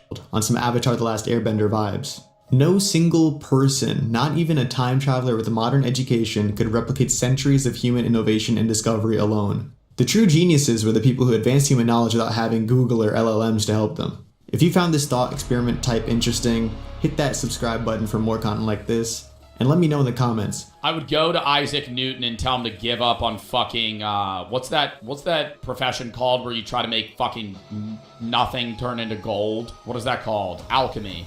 I would go to Newton and be like, that alchemy shit's not working, bud. Give it a rest. Start cooking on something else, okay?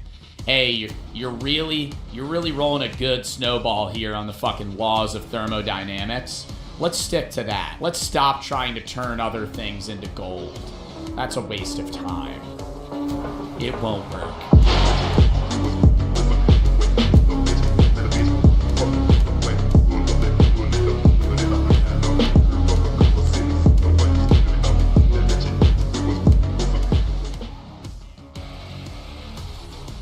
Most mind-blowing coincidences in history that can't be explained. King Umberto and his doppelganger. In late July 1900, King Umberto I of Italy decided to eat at a small restaurant in Monza. When the restaurant owner came to serve him, both men were shocked. The owner looked exactly like the king, so much so that they could have been twins. As they talked, they discovered even more strange connections. They learned they had been born on the same day, in the same year, in the same town. They were both named Umberto. The restaurant owner had married... That would freak me the f*** out. Oh my god. Have you ever heard about those, like, instances? I don't know if they're going to talk about it in this. Have you ever heard of those instances of, like, twins that got separated at birth, lived the same lives, unknowing of each other, and then met later on and were like, wait, we're both married to a mark. We're both married to a mark. We're both teachers. We both wear our hair the same way. I'm like, that's fucking creepy. A woman named Margarita, the same name as King Umberto's queen. They both married, they're both named Umberto, born the same day, same spot, same place. Both married to the same woman. Both men even had sons named Vittorio. The king... Get the f*** out of here. Was amazed by all these similarities and invited the restaurant owner to an event the next day. But on July 29th, 1900... They both died. The restaurant owner was killed in a shooting accident. That very same evening, King Umberto I was told about his double's death. Just hours later, while attending a public event, the king himself was shot and killed by an anarchist named Gaetano Bresci. Edgar Allan Poe's Richard Parker prediction. What? That happened. There's no way. I don't even know what to say. They lived the same exact I mean, obviously they had different positions, but outside of that, they lived the same exact life. Same son name, same wife name. They died the same day, both assassinated? What the fuck? In 1838, author Edgar Allan Poe published The Narrative of Arthur Gordon Pym of... I hated reading Edgar Allan Poe. Hated reading Edgar Allan Poe. I hated watching like videos that were like interpretations of his book, where it'd be like a heart beating in the floorboards. It was like, dude, this is just like fucking straight up like panic-induced like hallucinations. That's what reading his writing feels like. Like he's just explaining like just not like schizophrenia, but like just straight up like hallucinations the whole time. Pym of Nantucket, his only complete novel. In this dark tale, 4 survivors of a shipwreck find themselves starving in a lifeboat. Desperate, they draw lots to decide who will be sacrificed for food. The unlucky victim... That's like the movie Pi! That's like the movie Pi! 3.14159, and he knows all the digits of pi, and then he befriends a tiger, and he kills like a goose, but it turns out the goose is actually his mom. Is a sailor named... Or something like that. Richard Parker, who is killed and eaten by his shipmate. And I'm pretty sure that, yeah, that's a real story, right? This could have been just another of... What? No, okay, it wasn't a goose. You've never seen The Life of Pi?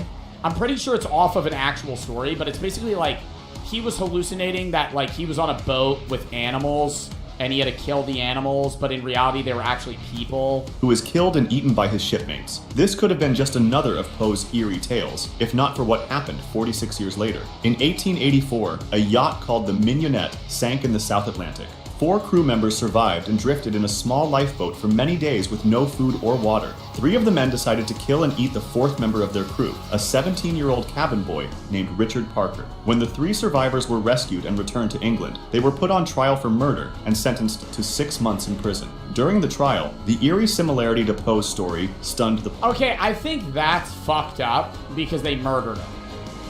You know the story about the Chilean rugby team that crashed in the mountains and ate their friends? And people were trying to have them prosecuted? I thought that was crazy because they were already dead. Eat me. Eat me. Eat me. If we go down in a plane crash and I'm dead and you're starving and there's a potential that you're going to get saved, eat me. What the fuck? That's perfectly normal. That's fine. Well, not normal, but, you know, by situation. Public. Poe could not have known this would happen, as he died in 1849, 35 years before this incident took place. Edwin Booth and Robert Todd Lincoln. In the winter of 1864 to 1865, something incredible happened at a train station in Jersey City. Robert Todd Lincoln, the oldest son of President Abraham Lincoln, was waiting on a crowded platform when the train started moving. As people pushed forward, Robert fell into the gap between the platform and the moving train. Just in time, someone grabbed Robert's collar and pulled him to safety. This hero was Edwin Booth, a famous actor and supporter of the Union, the side that remained loyal to the US government during the Civil War. Robert knew who the actor was and thanked him, but Edwin didn't know he had just saved the president's son. Edwin only found out later through a friend who worked with Robert. Saved the president's son, but was Edwin Booth's son the man that killed Abraham Lincoln? Knowledge would soon take on a tragic significance for Edwin. Just a few months after this rescue, on April 14, 1865, Edwin's younger brother, John Wilkes Booth, shot and killed President Lincoln at dinner. Think about that for a moment. One brother saved a Lincoln while the other killed a Lincoln. The story gets even stranger. Robert Todd Lincoln was around for 2 more presidential shootings. He was nearby when President Garfield was shot in 1881 and when President McKinley was killed in 1901. Dude, if he's not involved in that and that's just a coincidence, I mean, talk about just a stroke of bad luck. I'd be like, if a president's ever near me, run. Because 3 presidents have been assassinated in my presence. This pattern bothered him so much that he later refused to attend presidential events. Yeah, in fear that they die. Tsutomu Yamaguchi's double atomic survival. In August 1945, a 29-year-old Japanese... Oh my god, he was near both of the nuclear bomb drops in Nagasaki and Hiroshima. Engineer named Tsutomu Yamaguchi was on a business trip to Hiroshima. On the morning of August 6th, he was walking to the shipyards when he noticed an American bomber flying overhead. Suddenly, at 8:15 a.m., a bright flash lit up the sky. The first atomic bomb had gone off about 1.9 miles from where he stood. The blast knocked Yamaguchi to the ground, damaged his earring, and badly burned the left side of his body. Despite his injuries, From 1.3 miles away? He found shelter, spent the night in the ruined city, and made his way to the train station the next day. Yamaguchi He didn't get like fucking radiation poisoning? was heading home to Nagasaki. On August 9th, still wrapped in Oh my god. You survived the one nuke, and then you're like, oh, let me go back to my home city, Nagasaki. I'll surely be safe there. bandages and in pain, Yamaguchi went to work in Nagasaki. As he was telling his boss what had happened in Hiroshima, another bright flash lit up the sky. No fucking way. The second atomic bomb had just been dropped over Nagasaki, and again, Yamaguchi was about 1.9 miles from the blast. The building he was in probably saved him from more serious injuries, though he was exposed to radiation from both bombs. Yamaguchi is the only person the Japanese government officially recognizes as having survived both atomic bombings. Even after being exposed to radiation twice, he recovered and lived until he was 93, dying in Wow! How did he not get, like, cancer from that? He got exposed to nuclear radiation from 2 bombs. Is it because he was not in the presence of it for so long? 2010 from stomach cancer. Archduke Ferdinand. Oh, he did get cancer. But I mean, dude, you get cancer when you're 93. Like, that might have just been unrelated. Assassin and the wrong turn. On June 28, 1914, Archduke Franz Ferdinand, heir to the Austro-Hungarian Empire, visited Sarajevo with his wife Sophie. A group of Serbian nationalists had planned to kill him that day, and their first attempt failed when a member of the group threw a bomb at the Archduke's car, but it bounced off and exploded behind it, injuring people in the one behind. After that attack failed, the motorcade continued to the town hall for a planned meeting. The assassination plot seemed to have failed, and one of the would-be killers, a 19-year-old named Gavrilo Princip, gave up and went to a small food shop on Franz Josef Street to get something to eat. Then something crazy happened. After leaving the town hall, the Archduke decided to visit those hurt by the earlier bomb. His driver, not knowing Sarajevo well, took a wrong turn onto Franz Josef Street. When the driver realized his mistake, he stopped the car to turn around, right in front of the shop where Princip was standing. Princip couldn't believe his luck. The target he had given up on was now just feet away and not moving. He pulled out his gun, stepped forward, and fired twice, hitting the Archduke in the neck and his wife Sophie in the stomach. Both died within minutes. This started a chain of events that led straight to World War I. So you think that if he didn't assassinate, obviously people mark the start of World War I as the assassination of Archduke Franz Ferdinand. But if he didn't get assassinated, do you think World War I would still have happened, just under different circumstances? Soon, all of Europe. He started World War I? Yeah, that's like, this is common knowledge. I feel like this is the only one that I've heard of. This is the only story I've known. Was pulled into the conflict that would claim over 20 million lives. A single wrong turn changed the course of the entire 20th century. The Jim twins' parallel lives. In 1979, actually, this might be the one that I was referencing. 2 39-year-old men named Jim met for the first time in Ohio. Jim Lewis and Jim Springer were identical twins, separated at just 4 weeks old and adopted by different families. What makes their story remarkable are the strange coincidences they discovered about their separate lives. Both Jims, without knowing about the other, had named their boys James. Both Jims grew up with dogs they had named Toy. In school, both were good at math, but had trouble with spelling, and both enjoyed working with wood as their favorite hobby. The coincidences in their adult lives were even more surprising. Each Jim married a woman named Linda. Get the fuck out of here. Like, this is just... yeah, these are common names. But, like, this is just so fucking weirdly specific. Yeah, in an infinite amount of time, this is bound to happen, but oh my god, come on. Divorced her, and later married a second woman. Oh my god. Married a Linda, got rid of her, and got a Betty. No. Named Betty. Lewis had named his son James Allen, while Springer had named his son James Allen. Almost identical names with just one letter different. The similarities didn't stop there. Both men smoked the same brand of cigarettes, drank the same beer, drove the same type of car, a Chevrolet, and even took vacations to the same beach in Florida. When science... Dude, that really makes me question, like, how much of your life is genetic versus, like, nurture. Like, nature versus nurture. How much of your life is just based off of your DNA? There's no way. There's no way they lived the same exact lives, but they never met each other once. Scientists learned about the Jim twins, they were amazed. While some similarities could be explained by their identical genes, many others, like the names of their wives, children, and pets, seemed beyond explanation. The Jim twins became famous as part of one of the first major studies on twins raised apart, the Eben brothers' identical deaths. In July 1974, I've heard of 17-year-old this. Neville Evan was I've heard of this not even just with twins, but with brothers or siblings, where one dies and the other one dies in the same day before learning of their sibling's death. And so it's just like, they had no idea. They were just like, oh, I'm going to go hang out with my brother. And they both died on the way. riding his moped along a street when he was hit and killed by a taxi in Hamilton, Bermuda, almost exactly 1 year later, in July 1975. An even more unbelievable tragedy hit the same family. Neville's brother, Erskine Evan, also 17 years old at the time, was riding the very same moped along the same street in Hamilton when he was hit by a taxi and killed. But not just any taxi. It was the exact same taxi. Same guy! Oh my god, no fucking way. No fucking way this same taxi driver would be like, bro, I thought I hit and killed you. You look just like your brother. Taxi with the same driver that had killed his brother the year before. Even more surprisingly, the taxi was carrying the same passenger. No! No! Oh my god, do you think they talked about it too? Like, oh, a year ago today, remember what happened? Oh yeah, that was great. Boom! Fucking hit somebody. Who had been in the vehicle during the first accident. The Greenberry Hill murder case. In 1678, a mysterious murder shocked London. Sir Edmund Barry Godfrey, a well-respected judge, disappeared one October evening. His body was found days later in a ditch on Greenberry Hill, on the edge of what is now Primrose Hill in London. He had been strangled and stabbed with his own sword. The murder became a huge scandal in England. Sir Edmund had recently taken the testimony of a man named Titus Oates, who claimed there was a popish plot, a Catholic plan to kill King Charles II. When Sir Edmund was found dead, many thought he had been killed by Catholics to keep him quiet about what he knew. After looking into the case, 3 men were arrested for the murder: Robert Greene, Henry Barry, and Lawrence Hill. All 3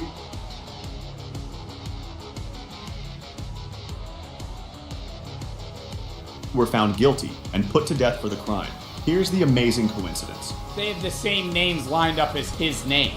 The victim's middle name was Barry. He was found dead on Greenberry Hill, and the 3 killers were named Green, Barry, and Hill. The 3 lightning strikes on one family. That one, okay. The twin one, Jim twins, crazy. Fucking Evan brothers' death, crazy. That one, It's weird, but it's like, that's not absurd. A place to have a similar name in the 1600s as the actual name of people, because a lot of last names and names in general were given based on place and profession. So it's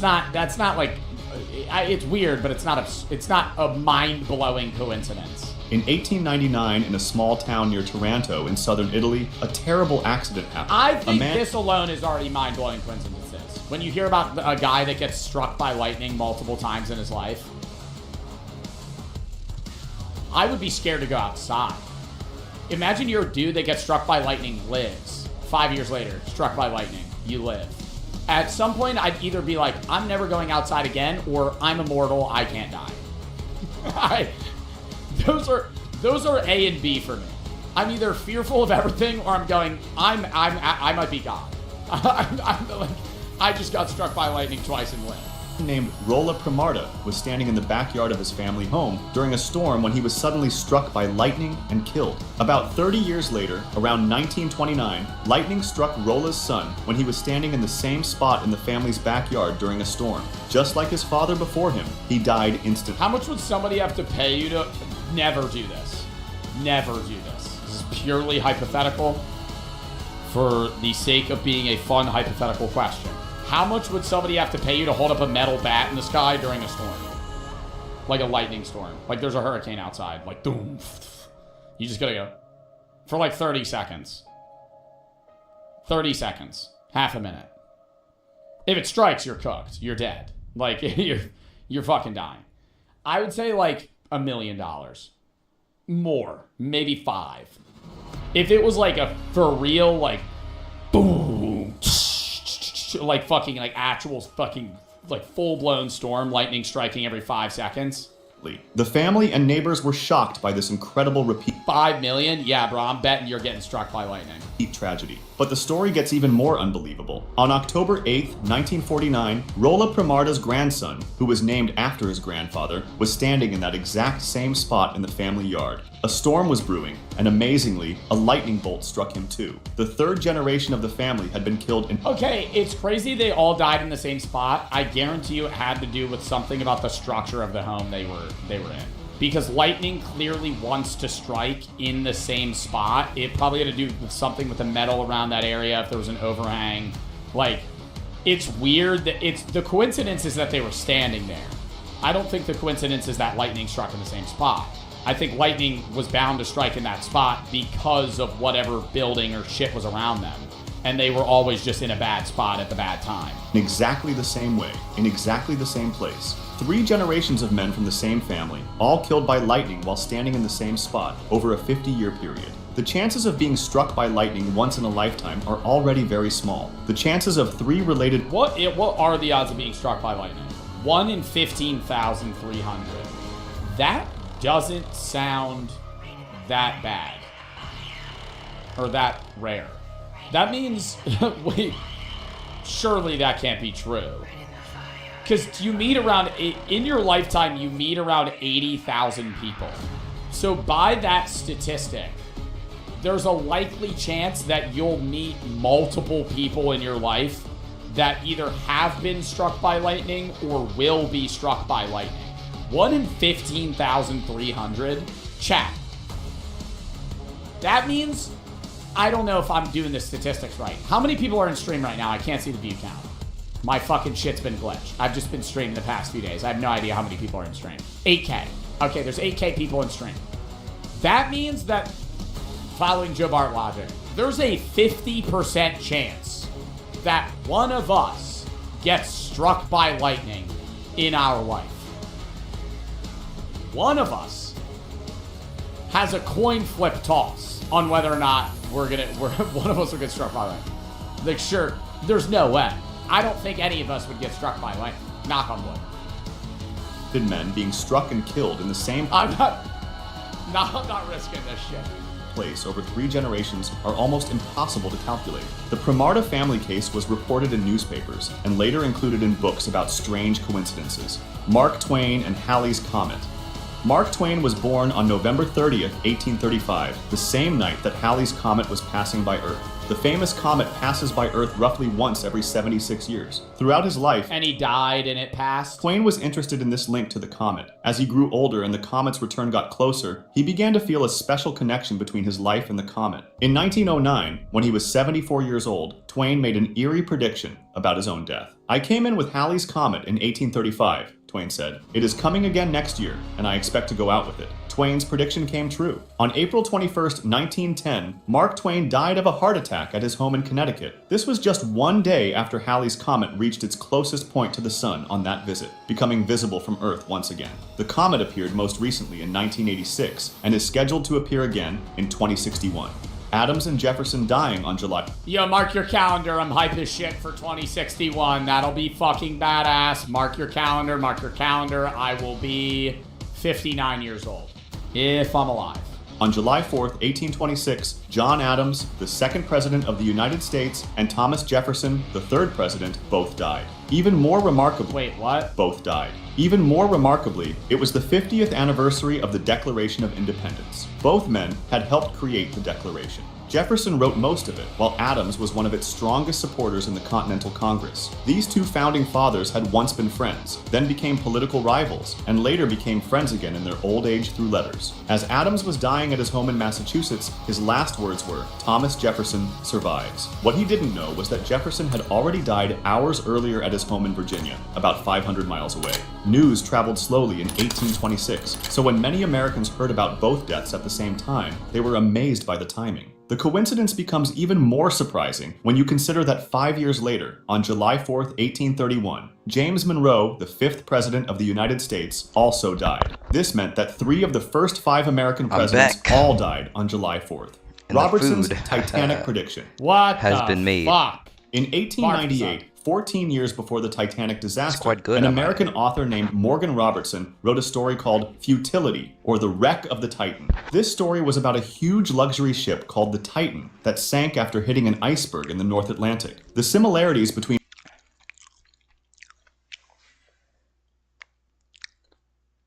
Another react style. Short stream.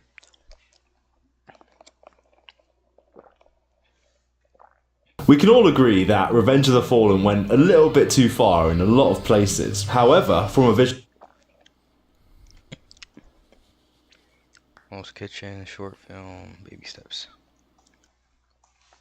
the effects perspective, this film holds a ridiculous amount of achievements, as at the time it had the biggest and most detailed CGI character that ILM had ever made, along with some of the longest renders ever done in history, in addition to having the biggest explosion ever on screen with actors, all whilst also having one of the highest budgets of the decade. And so when I hear this, my question is always, whilst all of this sounds great on paper, what does this actually mean in terms of crafting this film's visual effects? Well, basically, this entire film was just director Michael Bay's attempt to outdo the previous film at all costs. And so whilst you might think he achieved this through the film's massive characters or giant set pieces, it turns out that a lot of this success was actually much more due to the very small steps that the filmmakers took, and how all of these subtly combined together to make this film a ridiculous technical achievement that pushed filmmaking further than perhaps any other movie in the last few years. And so that's why, to explore these bigger achievements,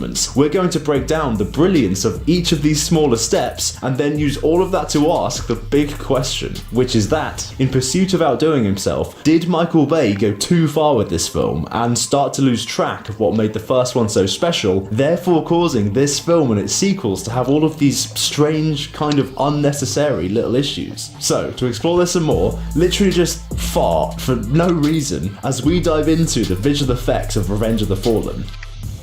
So, before we get into how this film specifically went out of its way just to outdo its predecessor, to lay the groundwork for this, let's begin with how the general production of Revenge of the Fallen compared to Transformers 2007. Well, essentially, this film did everything we discussed in the last video. You know, practical effects, crazy stunts, ridiculous explosions. But this time around, like we said, they were now deliberately focused on expanding the previous film's more overt shortcomings. For example, whereas in Transformers 1, most of the robots' dialogue was done in these wide shots because their faces were just so difficult to animate, this time around they deliberately chose to have these many long close-up shots of the robots talking, because now, thanks to the lessons learned from the first film, they'd finally cracked this mechanical emoting process. And then a second example of this evolution was that, where in Transformers 1, because the robots were so physically demanding to craft, they only actually had a very small roster of just 14 robots in total. But in this film, they deliberately scaled that number all the way up to having 60 different robots, even though it would take about 30 weeks of total work to get each and every one ready. Or one final example of this evolution is that, whereas in Transformers 1, the robots actually had very little screen time because it was just so hard to keep them looking good, in this film they more than doubled that amount, and now also had them doing much more complicated movements and actions, to the point where the visual effects team actually said that the easiest shots to do in this film were the hardest ones to do in the previous. But now, for clarity, because I didn't want to retread on the same ground as my last video, I kind of just brushed over a lot of those achievements and made it sound like they just did them without any problems. But of course, each of them was a very ambitious goal that all came with their own problems. And so, to set the stage, here's Michael Bay explaining just how challenging this film's visual effects were. My one freak out came and I call the producer at ILM and I said, Wayne, any director right now would want to blow their effing head off, right? Okay? How is this movie ever going to effing get done? Please, I'm going to write you a check for $300,000 from my account. Hire more effing people. Anything, just anything to get me out of my misery. And so yeah, beyond these specific advancements, what else did they begin to do to just hire more effing people. Anything, just anything to get me out of my misery. And so yeah, beyond these specific advancements, what else did they begin to do to just deliberately flex on the previous film's achievements? Well, this brings us to perhaps the most underrated scene and most underrated character in this entire film, and that is the Reed Man scene.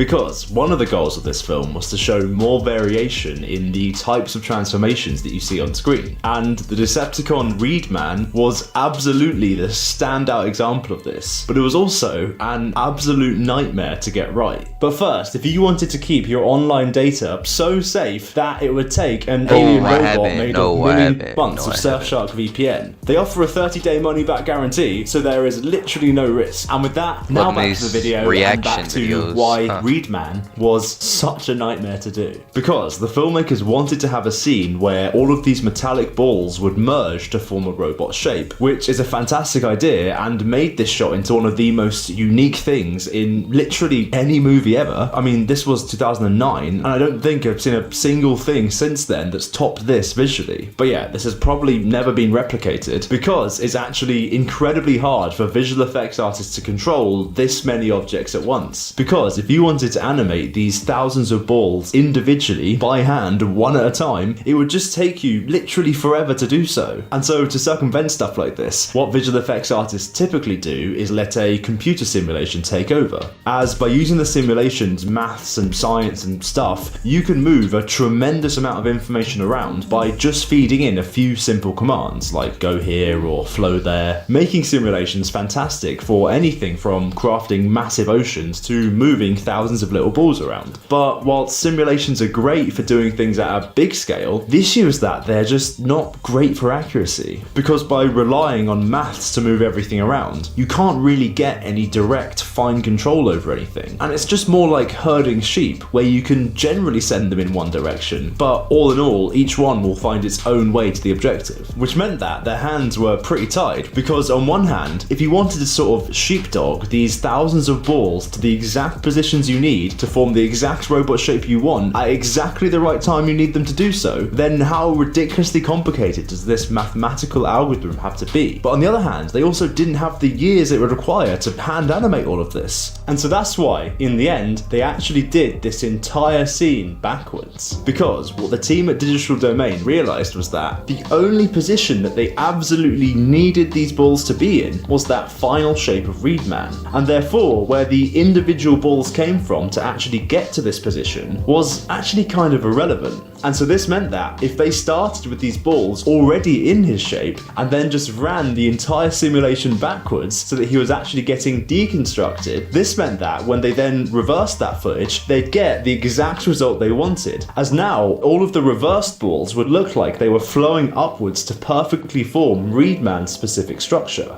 which is just such a simple but genius way of bringing such a complex character to life. But what I really like about this effect is that it perfectly sets the stage for just how brilliant this film's visuals were and just how many little challenges they were going to have to overcome to make each moment possible. Which nicely brings me on to another massive flex that this film had over its predecessor that was also completely underrated, and that was these fully CGI scenes here.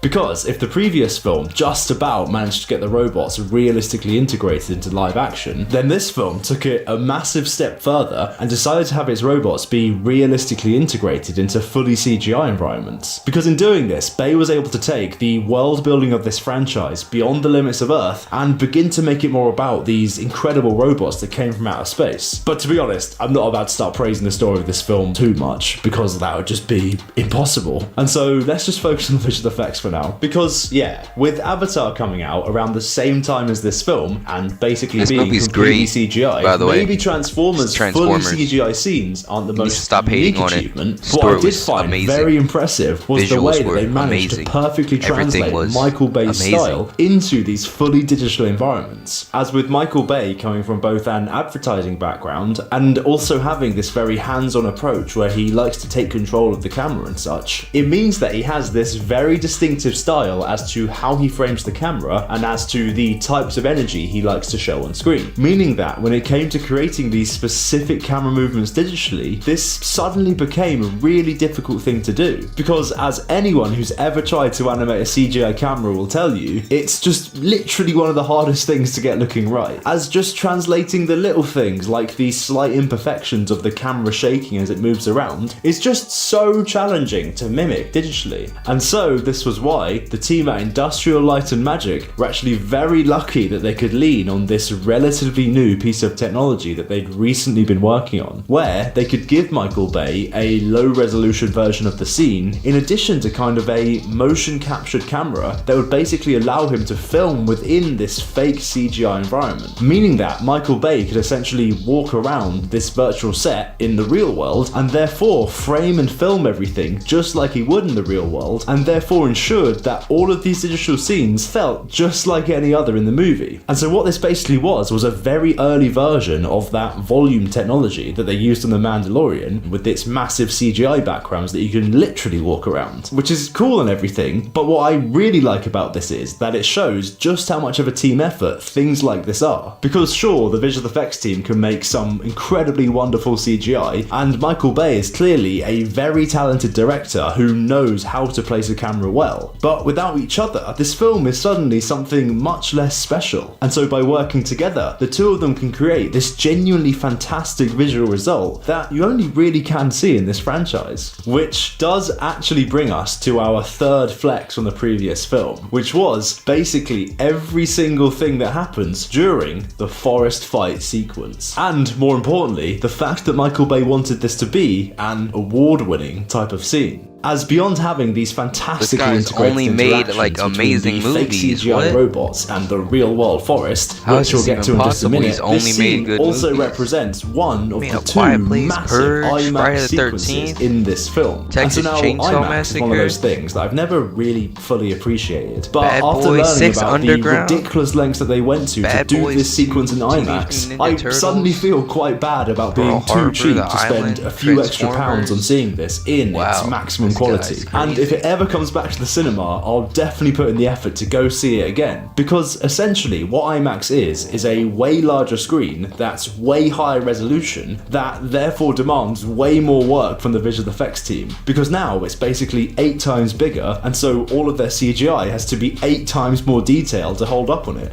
And so not only did this mean that they had to make all of their robots to an incredibly high level of detail in order to look good, but also in his quest to flex, Michael Bay wanted this sequence to have the specific credit of being one of the first films to feature fully CGI characters integrated into fully live action IMAX footage. And it was this demand of fully live action IMAX footage that suddenly meant that all of the typical tricks that visual effects artists use to keep these robots looking good on camera were just completely off the table. As with these robots being fake, it means it's actually really difficult to set up a real world camera to film them correctly. As of course on set you can't see them, and so you're kind of just imagining what the final result will look like. And so because it's so hard to get the framing of the actors and the invisible thing correct, what visual effects artists will do is come in and very subtly reorient and reposition the camera using digital techniques so that all of these fake things are just about framed correctly. But of course, if you're modifying the camera digitally, then it suddenly means you're no longer working on fully live action footage. And so in pursuit of his award, Michael Bay tried to limit this digital repositioning process as much as possible. And you know what, if you do watch this footage with this in mind, you can kind of tell that something's very slightly off about the framing throughout this sequence. Because yeah, in the end, they did still digitally rework the camera in a few places, but it must have just been very minimal, as the robots often still go out of frame, or it still feels like each shot is just about missing the key point of the action. But you know what, I kind of like this, because oftentimes the fights in Transformers are these very perfect and clean works of art, presumably because they've been run through Michael Bay's advertising brain, which wants to make things look as good as possible. But here, this fight feels so much more gritty and raw and real, because it's just loose, and all of that really works in favour of a fight where the hero of the film dies. But yeah, this limitation basically just made things significantly harder for the already struggling visual effects team. Because on top of all of that, the even bigger problem was that computer hardware just literally wasn't ready to do this 8 times the level of detail thing. As back in 2009, things like the computing power or the 4K monitors that are needed to look at IMAX footage properly just really weren't a thing. And so to look at this footage, the visual effects team would literally have to work on one quadrant of the screen at a time, as there was basically no way of working on this footage in its full resolution. However, despite all of this, the forest fight is still the absolute peak of this film in literally all aspects. Well, aside from perhaps maybe this one shot here, because the ethos and the intention behind this shot may have actually been the beginning of the end for the entire Transformers franchise. But we'll get to that in just a minute. Because first, speaking of the sheer depth of the details in this film, the next massive flex that this film had over its predecessor was the ridiculous level of detail in the environments that these robots find themselves in. And by this, I don't just mean the sheer variety of locations in this film, but more so the ways that these robots interact with these environments.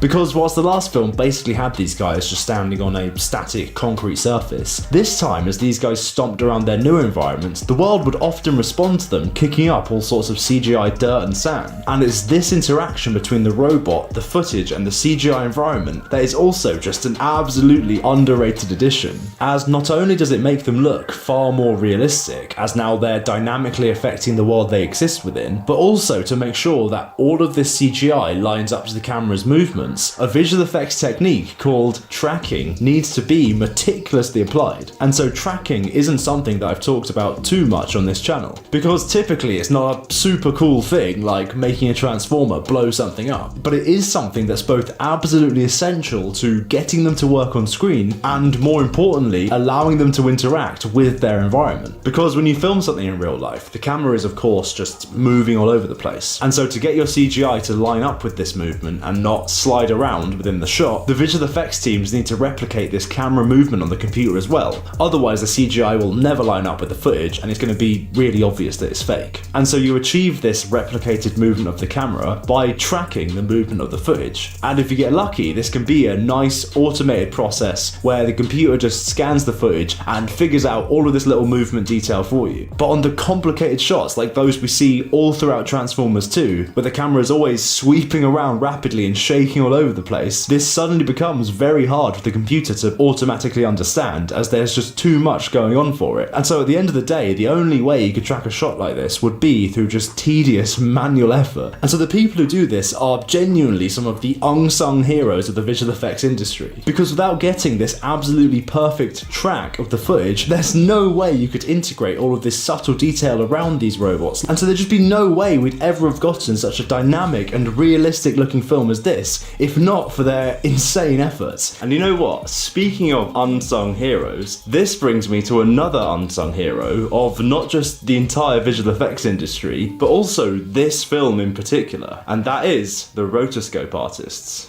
Because typically when you look at the behind the scenes of a film, whenever they're going to have an actor in the foreground and lots of CGI in the background, the filmmakers tend to put up a green or a blue screen, as this makes it much easier to insert the CGI behind them. But if you look at the behind the scenes of this film, there's basically never any blue screens, with there being maybe 2 throughout the entire film. And that's because, again, Michael Bay likes to shoot things for real, and so deliberately likes to work with the environment surrounding his actors to create this dynamic and cinematic framing, which is something that you just can't really do when all you're looking at is some green background. And so whilst this is great, it also means that without green screens, to insert any CGI behind these actors, each of them had to be constantly rotoscoped, which is a process where the actors have to be digitally drawn around by hand on a frame-by-frame basis as they move to separate them out from the rest of the image. And as you can imagine, this is just an absurdly time-consuming process, because any little movement like their fingers or even their hair twitching in the wind needs to be drawn around. And so it can take many, many artists an incredibly long time to do this for an entire movie. But it just paid off so much that they did do this, because even today there's not many other films out there that have this fantastic mix of actors, amazing CGI, and just fantastic cinematography with the environment around them. And so between these real-world locations and the perfectly tracked interaction between the locations and the robots, you suddenly get a film that really feels ridiculously real, because at this point so much of it basically is. And so now, with all of this in mind, how did these smaller steps combine together to form this film's major visual achievements, such as the big lad himself, Devastator?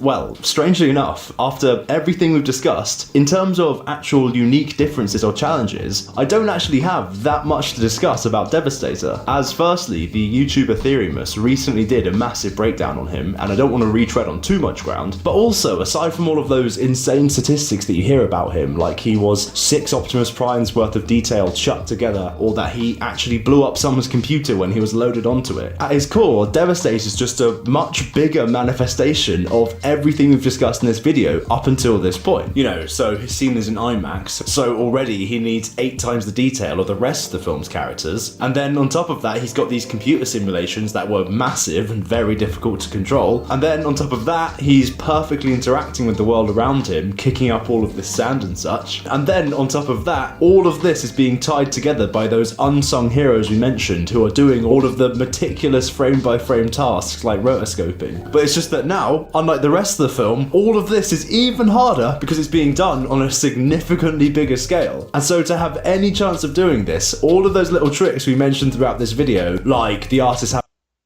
I got bored.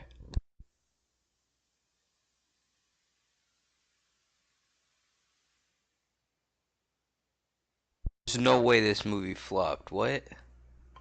Yo, I love this movie. This movie was actually good. Transformers are cartoons. Shocking, I know. Yeah, that's better. What's that? They may have begun as toys, but these characters were brought to life with animation. Hell, even in the live-action movies, these robots are still animated. Optimus Prime isn't real, I'm sorry to say. Of the 9 Transformer movies released to theaters, only 2 were animated. 1986, the grand finale to capitalize on a successful TV show. It has a star-studded cast, including Orson Welles as a planet, classic moments, and a soundtrack so iconic they've referenced it in movies to this day. It failed miserably. Nobody saw it. 2024, a new movie is made to introduce the franchise to a new generation. It has a star-studded cast including Chris Hemsworth. It has moments so iconic they're referenced on the internet to this day. It failed miserably.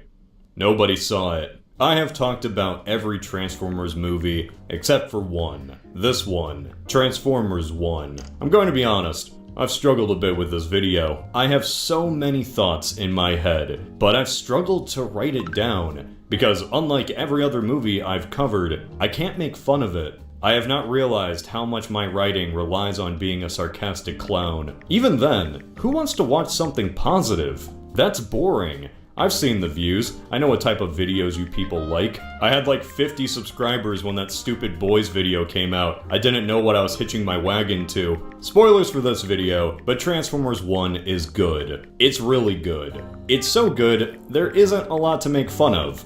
This is going to be a video of praise. There's still some problems here and there. Oh, there certainly are. I'm gonna need you to talk less. But this is criticism out of love. I love this movie, and the point of this video is that you should love this movie too. And if you don't, I don't know, I'll show up to your house and leave an angry letter. If you're not up for all that positivity, that's fair. Ginger, no!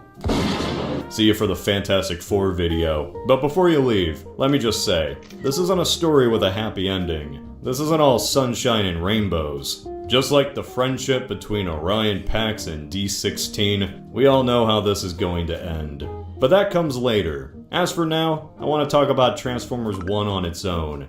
Because we might not see Transformers on the big screen for a while. And let me just say the old cliche, they saved the best for last.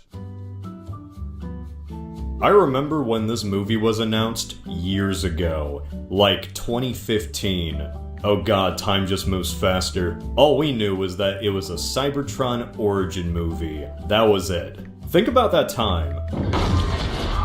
This was still in the era of the Bayverse. Last night wouldn't come out for 2 more years. By this point, a Cybertron movie was just a vague concept, an unformed gas cloud of ideas that Paramount probably had no solid plans for. But I didn't care. All I heard was Cybertron, which meant no humans. And that put this thing at the top of my most anticipated movies list, alongside Avengers Endgame and Kangaroo Jack 2. The years ticked on, life went on, and the Bayverse crashed and burned. Yet that Cybertron prequel was always a distant possibility. Only new info we ever got was that Industrial Light and Magic was going to be animating it, which was honestly pretty insane. ILM animating this. What would a Cybertron prequel animated by ILM even look like? Well, I can tell you what I first thought. War for Cybertron. Like, holy shit, this is gonna be War for Cybertron, the movie. And then Bumblebee had that opening. Haha, I remember the Transformer game. Let none escape.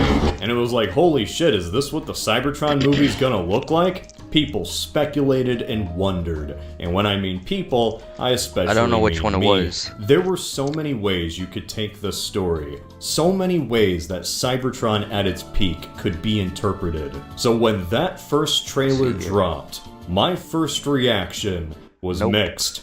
Did I hate this? I remember rolling around and driving around in the car. Maybe it's this. I think I hate this. First impressions are everything. Surely not. And that first trailer was bad. It's not this old though. Oh, I It swear I somehow remember a shoves game. in the worst clips from the It was movie like this purple to promote it. They used Keegan-Michael Key Bumblebee as the biggest selling but it point. had, like, Why did you do better that? graphics. I think my man-child brain set me up for some disappointment. For those 8 years Maybe- or so maybe it's this. I think anticipating it's this this. movie, it never has to be once this. crossed my mind that I wasn't the intended demographic for this Hasbro toy franchise. In my defense, though, I think Hasbro forgot for a while, too. So seeing that trailer was quite the bit of tonal whiplash. Really, it was just a terrible trailer in general. If you only saw this, you would think Transformers 1 was full of quips and jokey jokes. I have knife hands! I can see that. Which isn't. Let's see. Just see some gameplay here. It's not this. Why does this look so old? Wait, 2014 was 11 years ago? What? No, it wasn't. 11, huh? I thought this was like recent. That came out on PS3? That's crazy, actually.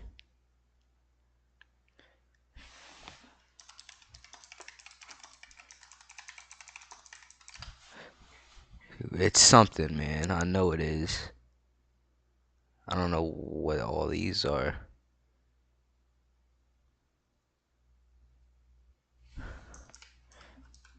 Game. I played every Transformers game. Transformers is awesome. I know. Sky is.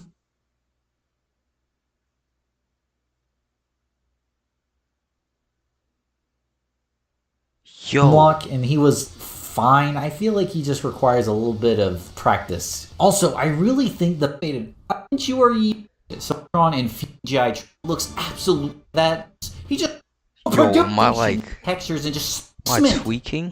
Despite how set you can't turn and move at the same time, so you. Yo, I swear I'm not imagining things.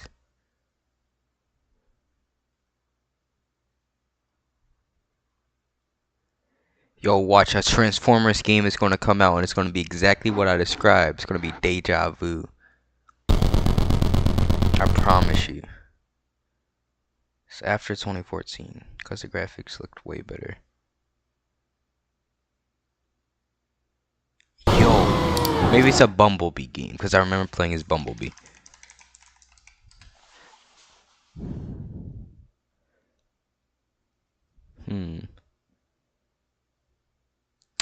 Nope.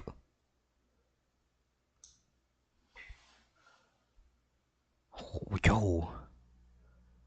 Wait.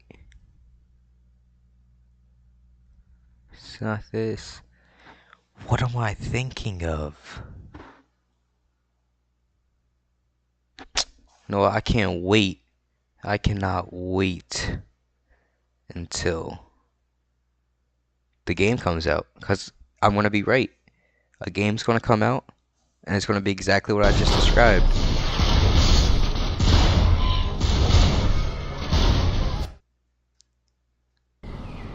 Yo, that's crazy. I really thought that like that game existed. Yo, I remember playing it. Like what?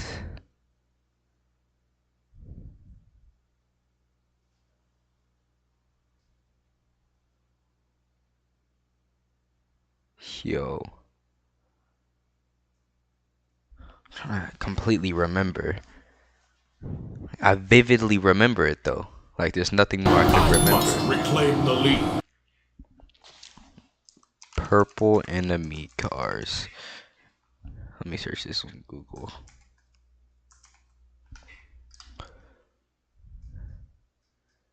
Was it Vehicons? Were these? No. I remember the cars, not the people. Didn't look like this. Nope. Yep. That has me hyped for the new Transformers game.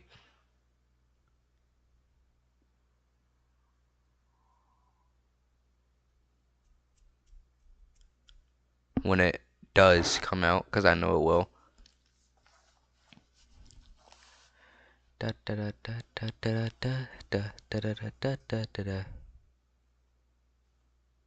Da da da da da da da da da da da da da. Fix shadow ban. BO6. Shadow ban. Shadow ban. Shadow ban. Shadow ban. Shadow ban. Get shadow banned. Shadow banned. For some Call of Duty players, those 2 words are a nightmare that never goes away, and for some, it's a tale from a streamer. But for everyone, it's a danger to your account. And this danger was created by the same exact people that sold you the game. When you went to click on this video, you probably thought I was talking about Call of Duty holding people hostage for their money or doing something way worse. But what I'm about to tell you is actually really bad still. In the beginning of 2020, Warzone was released. Now, I know this video isn't about Warzone, but trust me, this definitely plays a factor in the reason why Call of Duty is doing what it is doing now. Anyways, after its release, it grew from 6 million players to 100 million players within only 13 months. But with any large game comes cheaters. In order to combat the new cheating situation, they implemented a new system, which you may know as shadow banning, but more in terms limited matchmaking. And they came out with this new anti-cheat development solely because of the fact that there's something called zero-day cheats. And if you don't know what that means, it's pretty much a cheat that was just developed to bypass the anti-cheat, so they can't tell whether they are cheating or not. Now, this does sound like a really good idea on paper, but in actual practice, it is yet to work and is actually only hurting players that aren't even cheating, including myself. And after a year of Warzone's release, they added this new anti-cheat system, which began to work for a little while until people started noticing that they were playing with a lot of hackers. And you're probably saying false bans happen all the time. Normally big companies... Crazy. Times when chefs made unforgivable mistakes in Hell's Kitchen. Lock in. Over $1,000 worth of food. From wasting over $1,000 worth of food. What? How do you waste $1,000 in food in Hell's Kitchen? Okay, who here has seen this show? What are you doing? Number one, I feel like we need to preface that. If you don't know what Hell's Kitchen is by some reason, or for some reason, it's basically a show where Gordon Ramsay, a professional chef, scolds... Don't know how you don't know what Hell's Kitchen is? Does worse. There's like Kitchen Winner. It's been an ongoing show. I don't know if they still make episodes for it. They probably do. Are the people that got on this show Cutthroat Kitchen. professional Man, I need to watch chefs that. because they make... Yeah. You'll be like, yeah, what is this? Yeah. To burning. He's in it. Oh, what is this risotto? No, he doesn't say it like that. You're cooking them now. To burning Gordon Ramsay twice. One more time, then you're fucking finished. These were times when Hell's Kitchen chefs made unforgivable mistakes. Risotto. Unforgivable mistakes. Why is he talking about him as if he's some serial killer who's just gonna kill you if you cook it wrong? Haha, am I right, chat? Definitely seen the clip of Idiot Sandwich. Good one. Great joke. Did you just come up with that on the spot? Yo, I did. That's crazy. Hold on, let me zoom in. Widen this a bit. Have you thought about doing stand-up comedy? No, actually, I haven't, Thank you for the compliments, though, chat. Wow, I see you guys sending hearts. Some celebrations. Thank you guys for all the support. Thank you. But I think that's with Julie Chen. Starting with Jen from season 3, who made a disastrous decision by trying to cook pasta she just threw away. We had an order for spaghetti and I threw out what we had and I decided to retrieve the spaghetti from the top of the garbage. Like, dude, there's no way that that's not scripted. Like, this is a show. And they're serving real people. Like, this isn't like Gordon Ramsay's tasting this. Like, that food is going to a customer. Like, somebody that actually, I don't think that's scripted, bro. Like, that's just insane. 5-second rule? Oh, I'd do that shit at my house. Well, not in the trash. You know what I have done? I've, when I first started like meal prepping for myself, or if I ever do new shit, I don't really check if stuff's cooked, right? I think I'm pretty good at knowing if like a steak is cooked or if chicken's cooked, something like that. There have been times where I was like at an Airbnb and I'm on a new grill and I'm making a steak and somebody's like, I want it medium. And I'm like, all right, yeah, that shit's done. Take it off. Looks good as fuck. Cut right down the middle. Rare. What I eat, not raw, rare. Like medium rare, leaning towards rare. Slightly under, I would say undercooked. I toss that bitch right back on, you know. Have you ever done that? I think that's perfectly fine. You take it off, cut into it, throw it back on. Would I want somebody to do that at a restaurant? No. Especially if it's in the trash. And washed it. 212 kills the bacteria, and then I decided to serve it. Thankfully, Scientific interpretation here. 212 kills the bacteria. That's true. Julia noticed Jen's blunder and stopped her just in time. Who in the world picks food out of the trash? You can't just do anything in the heat of the moment. While Jen was able to sneak her mistake past Gordon, Joanna... Are the people that are on Hell's Kitchen like professional chefs? See, that's what I don't understand. They're chefs, but are they like working at a nice steakhouse, or are they like the chef at an Applebee's? You know? Like I think there's a variety. Because when you watch the show, there are people that are just way better at the start. Like you could if you watch Hell's Kitchen, there's like 3 people you could pick out that are like, yeah, they're probably going to win. And one of the 3 will at least make top 2. Anna wasn't so lucky when she tried to serve pasta with rotten crabs in that same episode. Can you not? Okay, why are there rotten crabs in the kitchen though? Smell that! The crab is off! It's fucking rancid! And Joanna had the audacity to deny smelling the crab. You killed someone! Hey, get off! Get off! While Joanna made a fool out of herself by screwing up with Crab, Season 2's Tom would make a terrible... I feel like I would do so bad. Y'all think you would hold your weight on this show?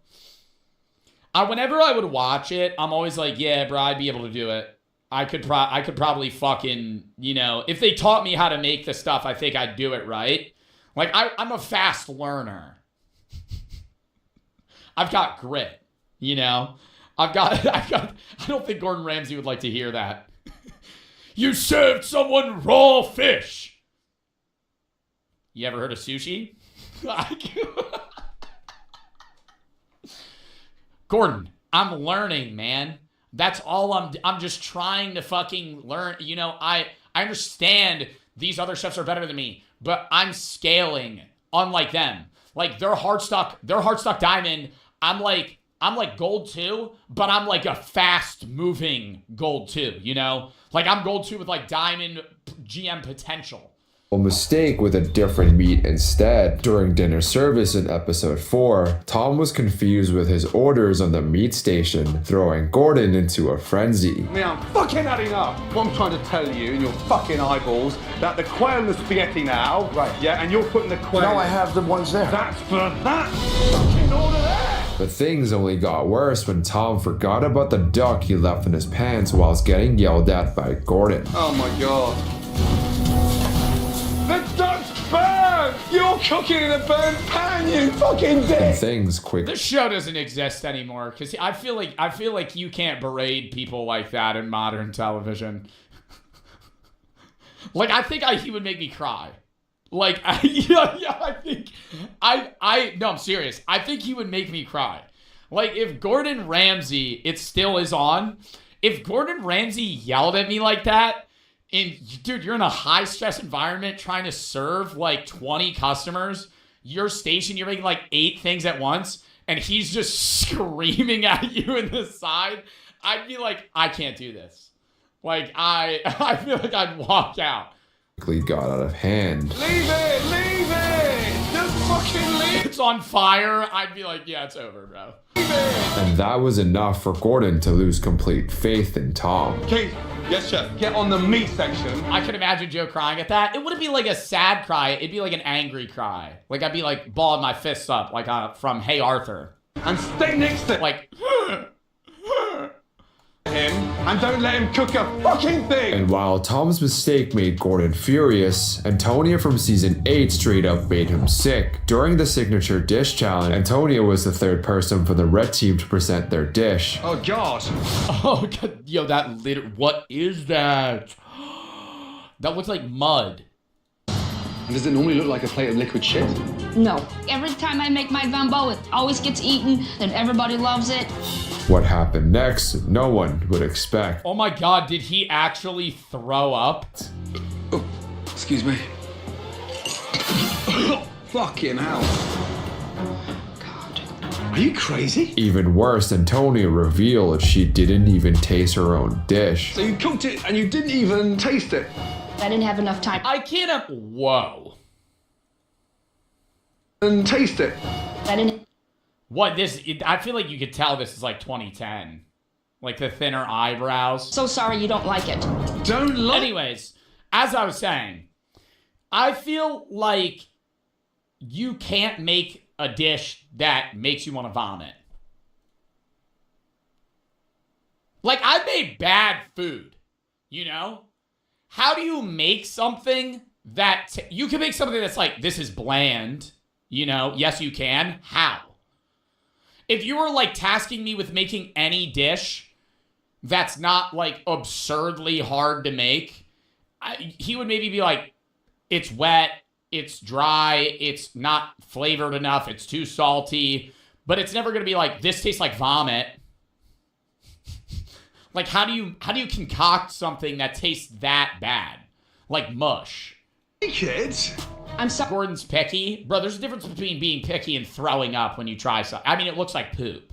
Sorry, it wasn't up to par. Like, it literally looks like after you eat, like, fucking absurdly hard to make.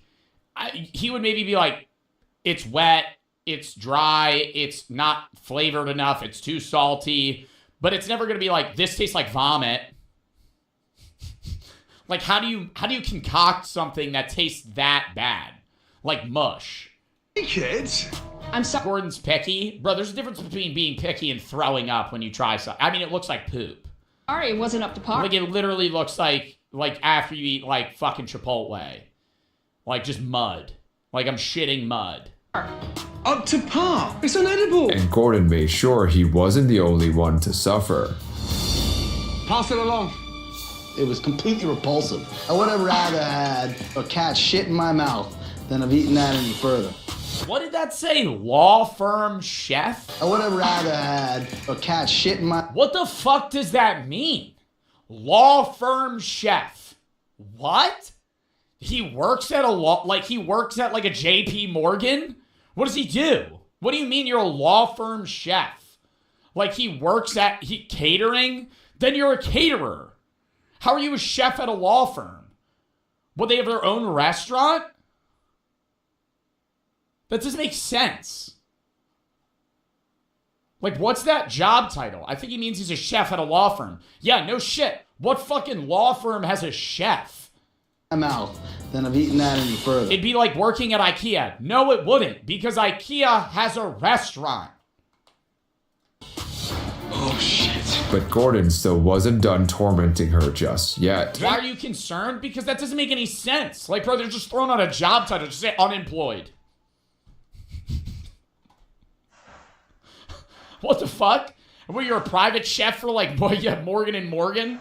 Lean for the sub, Kenneth for the 3. Embel and Maverick for the sub, Nick for the 3. I've got a question of you. Keep it real. Would you handle the way that I feel? She's 24. I'm falling in love. Our future looks bright, and her ex is in his 50s. Still close in her life. She got a key. She goes over, says he's like family now. Huh? I trust she won't cross lines, but it shakes me somehow. Bro, she was dating a 50-year-old man. Double her age. Not dating her anymore. Not dating the guy anymore, but has a key to the house and still hangs out with him. Nick.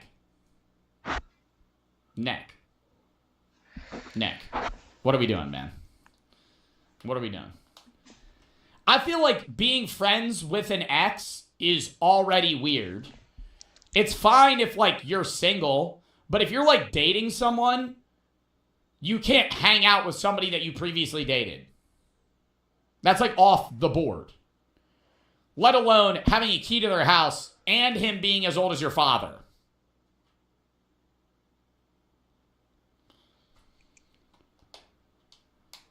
Because Joe gives the best advice. Would you still stay or walk away leaving her alone? Maybe have a conversation. You know, if you really love her like that or care about her like that, you could be like, this is an issue. This is like a no-go for me. Van for the Three. You ever heard of this new show called One Piece? Oceans for the Three. In that one clip where the guy goes, you guys cook like old people fuck, like I'm going home, I'd cry. Nadia and Spy for the sub, big for the Three. Decided to take a nap because you said you weren't going live. Half of the sub, Daryl for the Three. Mehmet Warrior just came in. Can't wait to rep it. Dude, I hope you like it. Get Jenny for the Three. Some of them aren't chefs. They work somewhere else and decided to start cooking with no experience. Bass for the 10. You helped me and others through lost my granddad last week. Rip the chat, man. I'm sorry for your loss, bro. Kenneth, thank you for the 3. I'm going to say I've really struggled with mental health for years. You helped me overcome a hard obstacle. Well, I'm glad I'm able to help, man. I hope you're all right. You and It's for the substitute for the sub, Very for the 4. What do the tattoos on your legs mean? Yothi Salton, know thyself. Ancient Greek aphorism on the Hall of Apollo. Kareem, QS and CK for the sub, Z for the sub. Joshua 662, Fruit K Claw for the sub, R-Wing for the 3. Spliff, Lean for the sub, Cat for the 3. MM Maverick for the sub, lock in. Hey, what was that tasting of? The big bowl of mud. Just like Antonia, Misa's dish also met the trash, but this time it wasn't Gordon who made the call. During dinner service in season 15, episode 3, after her Wellingtons were done, Mise decided to toss them in the trash, fearing they were overcooked. I think it's overcooked. If you're not comfortable with it, don't serve it. I'm not serving that. No, I'm not serving that. Oh my god. Mace! Oh god. Fuck! You put the Wellington in the trash. However, when Gordon found the perfectly cooked Wellingtons in the trash, he was horrified. Cooked perfectly, and it's in the trash. That's cooked perfectly? I'd kind of be like her. Don't that look a little weird? Looks like tuna in the middle. Also, I don't understand the hype with beef Wellington. Can I say that? Why is that like Gordon Ramsay's staple? It's a steak wrapped in bread. What the fuck?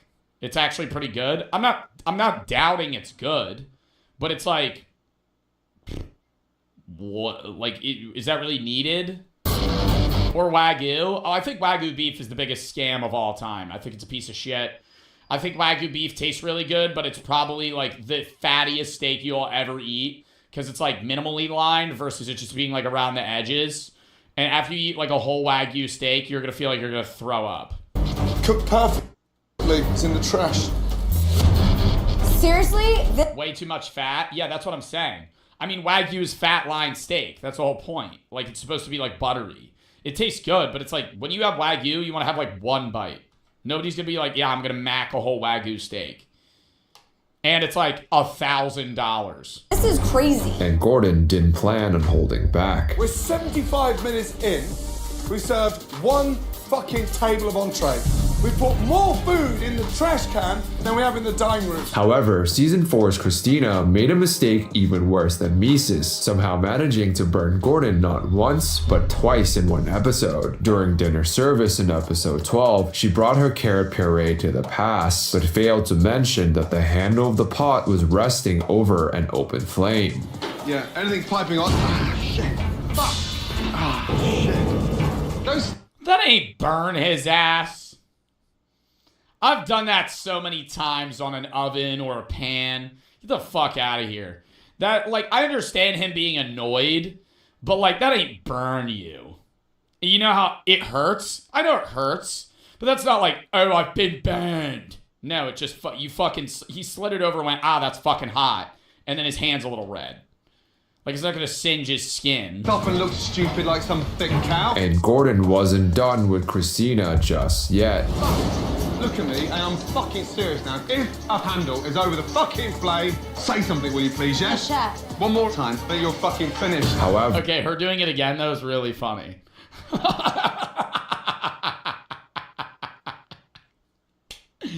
Like, him literally, like, scolding her for it, and then her just doing it, like, 5 minutes later. Christina showed exactly how fast of a learner she was. Coming, chef.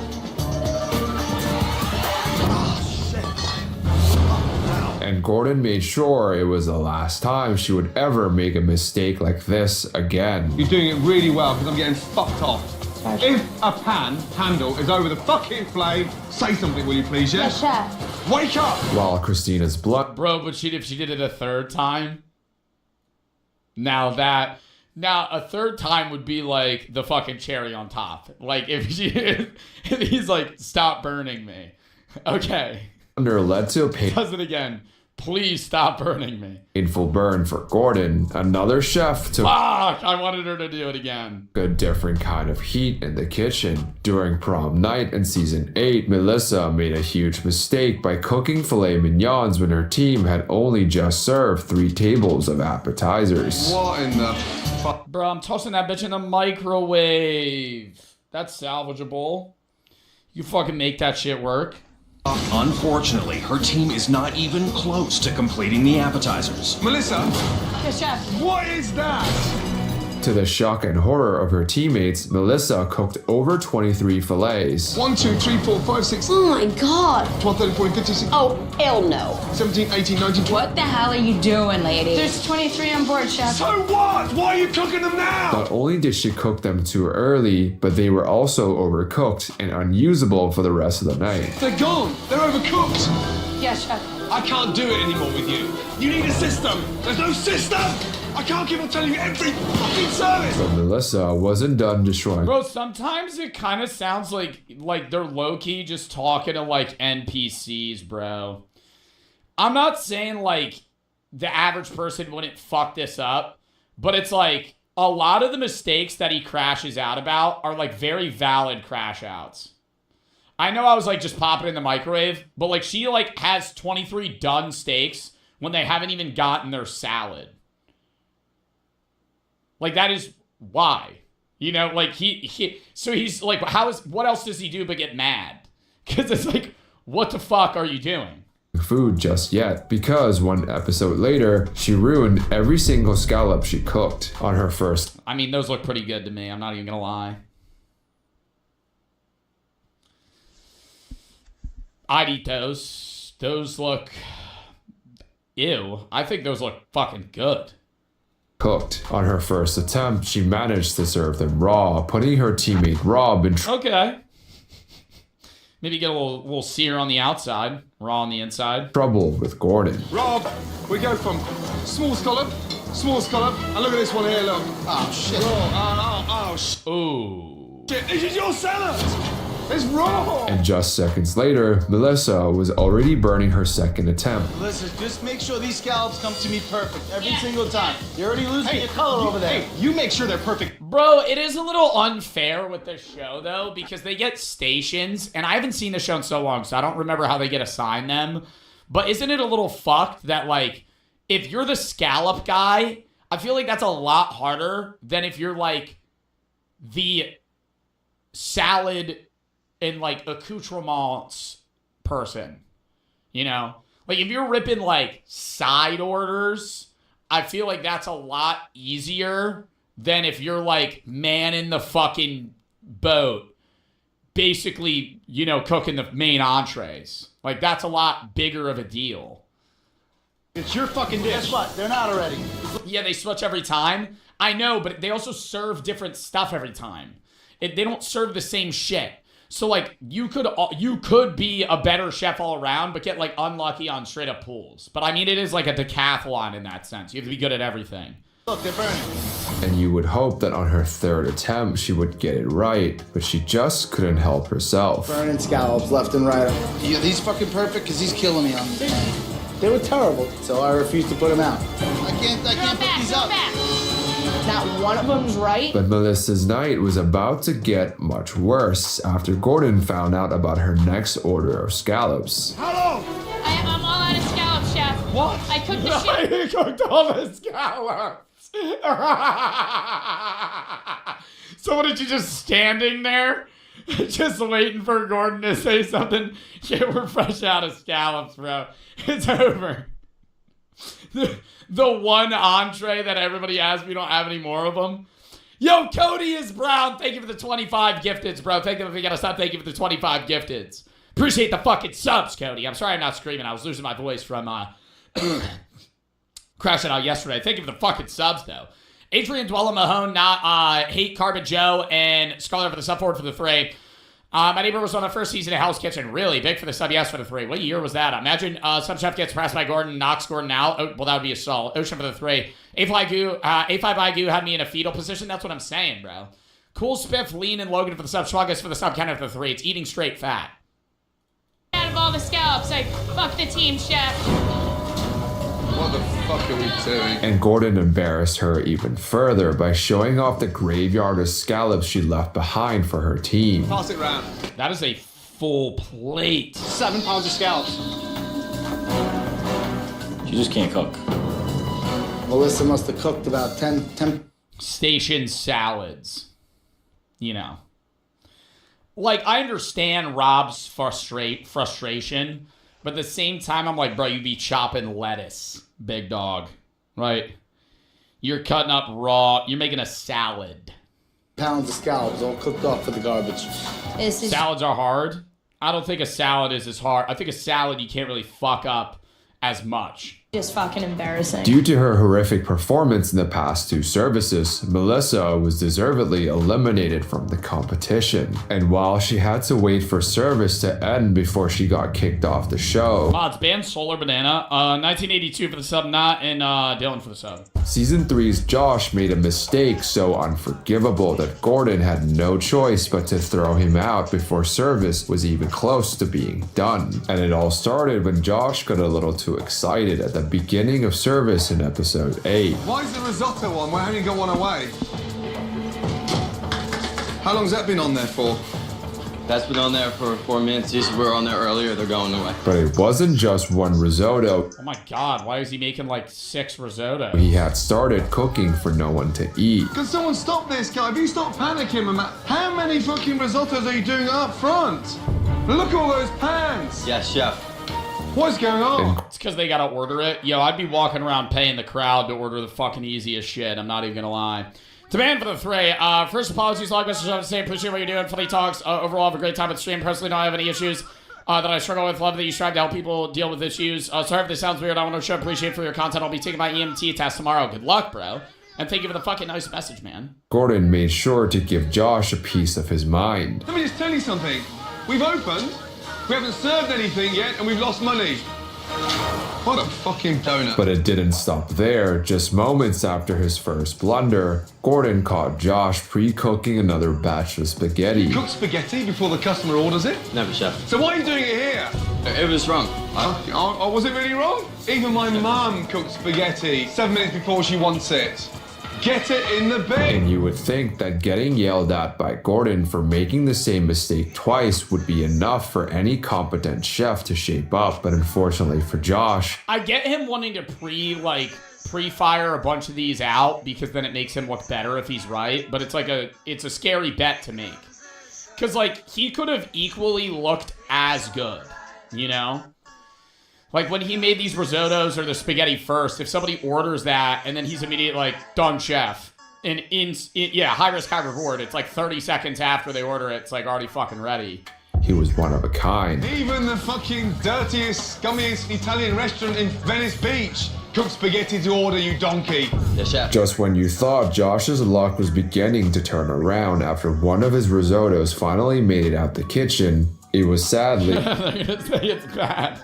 immediately sent back. It's undercooked. I feel like I've never had a genuine risotto. Like, I wouldn't know if a risotto's undercooked. Back for being undercooked. Just what the fuck are you doing? Every table so far, nothing's coming out. You're standing there, you're screwing me, and you're fucking useless. And that was the last straw. Gordon was beyond done with Josh's sorry performance. Take that off and fucking up out of it. Get out! Get out! Hey you!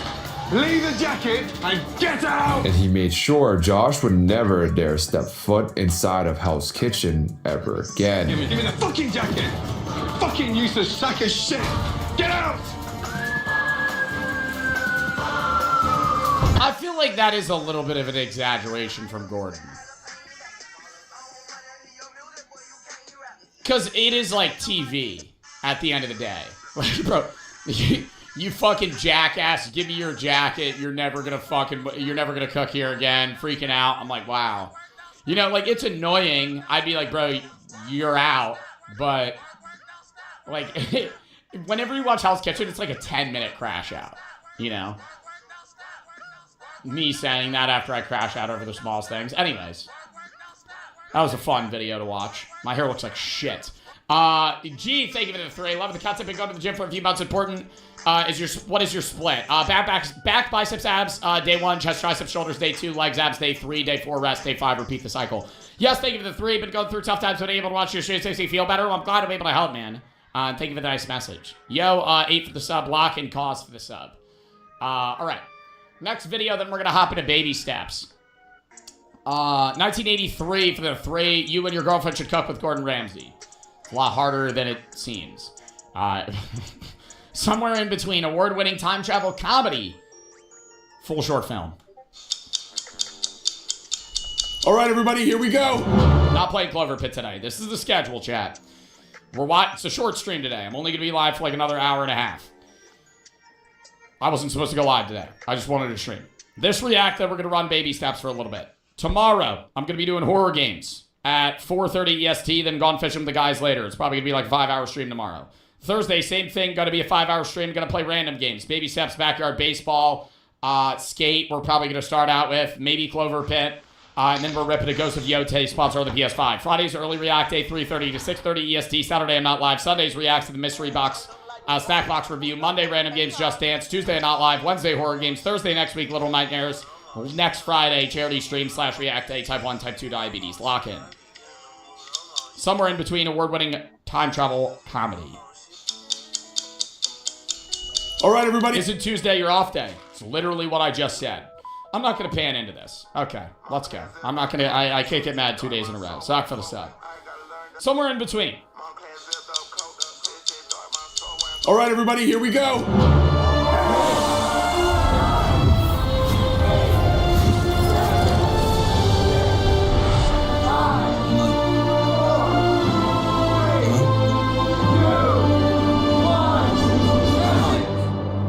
What? You just not listening to me? Well, was she having a flashback to having a bad New Year's? What did you say? I said I don't have champagne glasses. I just have these cups that say daddy juice. I asked if you needed anything on the way over here. Man, I don't need anything. I have the cup to say daddy juice. These are hilarious. Oh my god, was that like a flash forward that she was having like a weird vision of the future of her New Year's Day? Yo, also, you are a Sims character if you go watch the ball drop at Times Square. Like front row. You have to wear a diaper. And get there at like 4 in the morning the day before. You have to shit your pants. And like pee yourself. You can't move. You can't leave your spot. It's first come, first serve.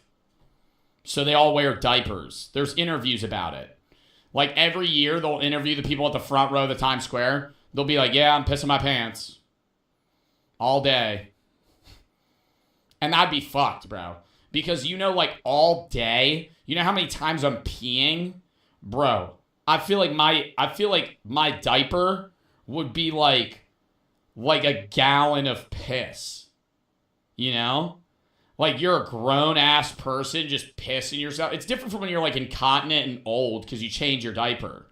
Like, if you're wearing one diaper from 4 a.m. to 3 a.m., like 24 hours effectively, you know how bad that would be? Get a catheter. That's a trooper play. There's probably people that have done that. Getting a catheter for the sole purpose of standing in the middle of fucking Times Square in New York for 24 hours. Wow, what a fucking great day. What a great way to spend my New Year's. Oh, but I get the Planet Fitness foam finger. Planet Fitness. We are 8 minutes from the ball drop. Hey, thank you for staying in with me tonight and just keeping it simple. Oh, you don't have to thank me. That's what friends are for. I guess you're gonna have to. Bro, who the fuck does like a pocket watch of 3 hours of New Year's festivities? I turn that bitch on 10 minutes before the ball drops. 10 minutes. 5 minutes. I don't. What do they even do? Do they have performances and stuff? I know there's like famous people. My favorite segment of the new year is when they get like actual news reporters to get fucking hammered on camera. What's the name? It's always the same duo that does it. Or do they do that at the Macy's Day Parade? Which is it? One of them, they get really drunk. And it's like every like hour. It's like every hour they do a shot. But I feel like they're drinking in between. To be my... Yeah, Anderson Cooper. And they're like, another shot of tequila. And it's like on live TV on like fucking NBC. Midnight kiss. Kidding, obviously. Huh? I'm just kidding. What a strategy. Put your mouth over the fucking bottle. Kidding, obviously. Huh? I'm just kidding. Oh. Yeah, no, me too. I didn't say anything, but if I said that, it'd be a joke. Yeah, no, I'm down to just keep it simple. I mean, after what you went through last year. Yeah, I'm trying not to Oh, she was a flashback. think about that right now. Yeah. Sorry. New Year's is fucking weird. It is. Everyone is bummed and thinking about what happened last year, or they're anxious thinking about what's gonna happen next year. Yeah. If you live to be like 80, that's 2 months of your life wasted just wishing things were different. What year is it?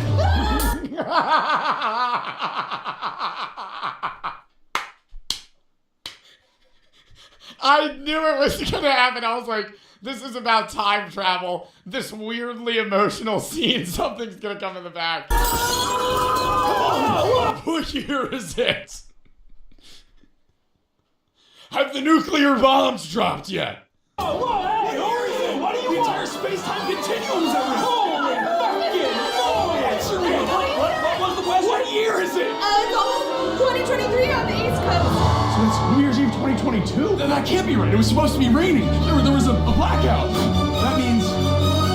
Oh, God.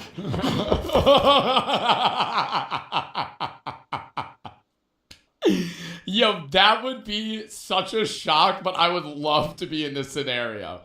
You're just having a conversation, some dude just what year is it? Where'd you go? Oh my God, he just disappeared? You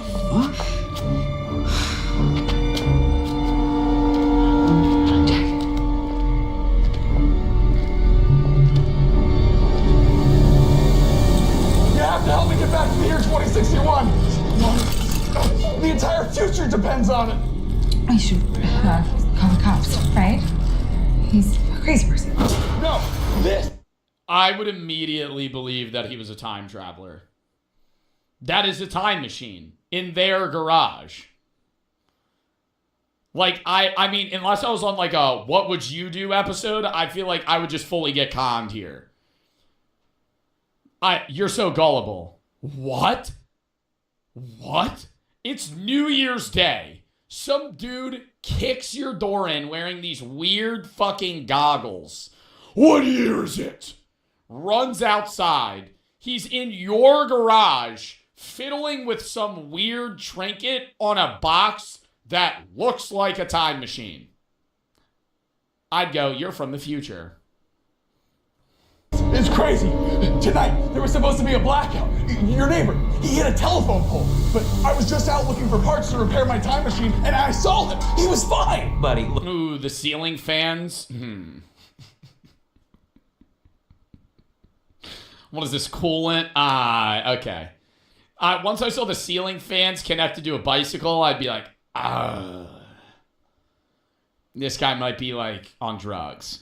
He was fine. Buddy, look, I don't know how you got in my garage. In my time, this is my garage.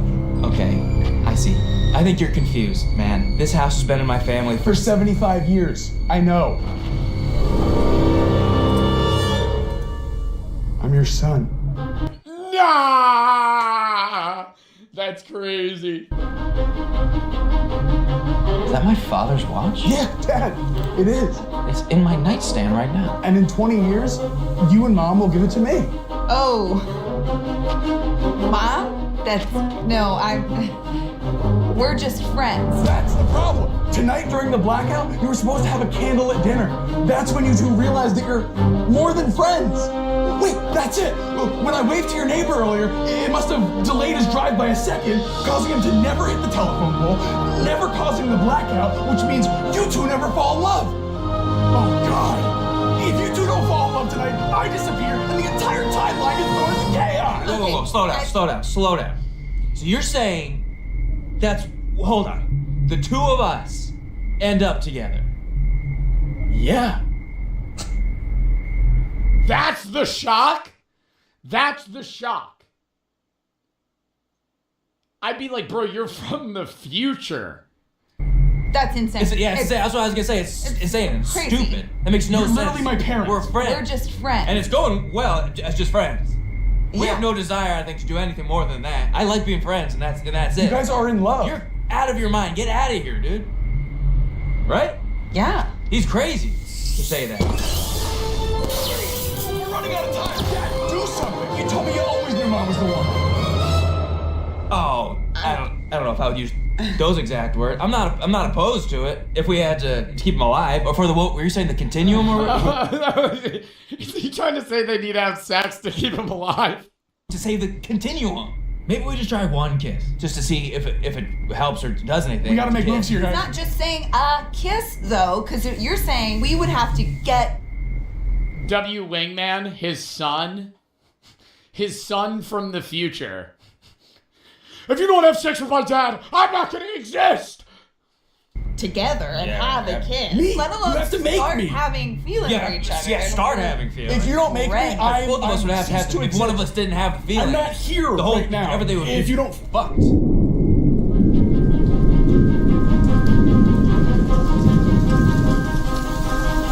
Store. Said it was supposed to rain tonight. that came true. Maybe everything else will come true. Okay, guy, what's your name? Christopher. Okay, now you're really freaking me out. Why? Because that's your father's name? That's what you've always wanted to name your kid? You could have looked that up. Fine. Last year, your ex broke up with you right as the ball was dropping. And tonight you're stressed because you just want this year to be different. Yo, breaking up with somebody as the ball drops. Hey, that's a little bit better, though, than right after the ball drops. Because then you end off the year bad, then start the year bad. Does that sound about right? Yeah. Ideally, you do it, a week before. Sort of. Yeah. Okay. Sort of. Oh, no! Oh, my God. Isn't that Hold on, I gotta time out this fucking chatter that's been spamming the same fucking thing.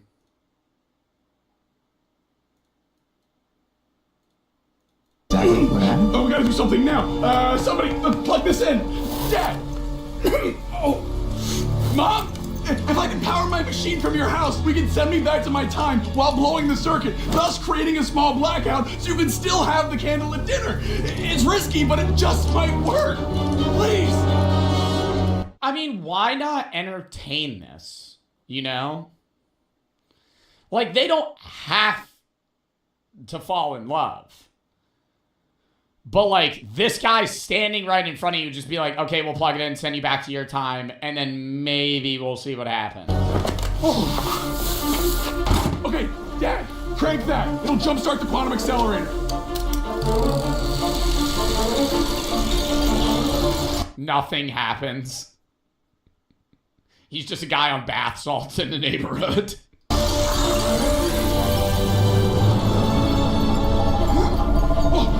Now, time for the... Oh, the quantum teleporter! It's starting up!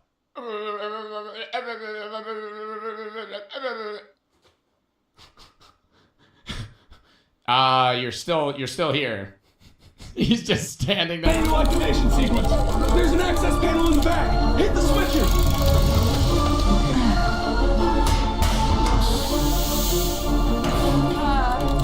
Oh, you have to flip them in the right order or we'll all die. Oh, okay. That's great information. 3, 2, 1. Assume 1, 2, 3, yeah? Right, every time. 1, yeah, or we are dead, yeah. There we go. Wow, them not asking him and just flipping the switch is a ballsy play.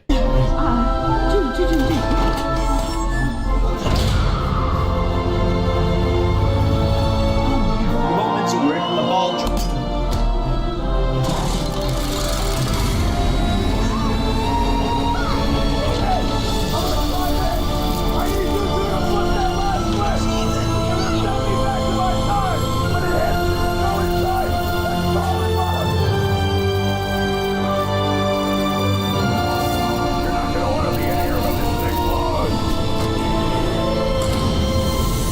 Why is he here again? To make sure that he exists? I'm very confused. He's like, no, this is the space-time continuum. But I feel like it's only about him. I feel like it's only about him specifically. Come on, baby. Get me home one more time. Here comes one that we've all been waiting for. Oh my god, they do it on New Year's Day. As the ball drops.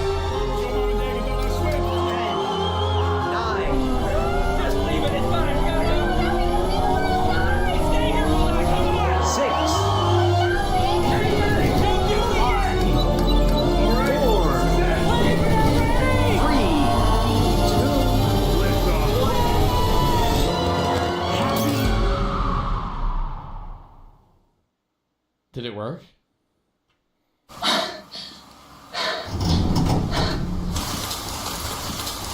But the machine's still there.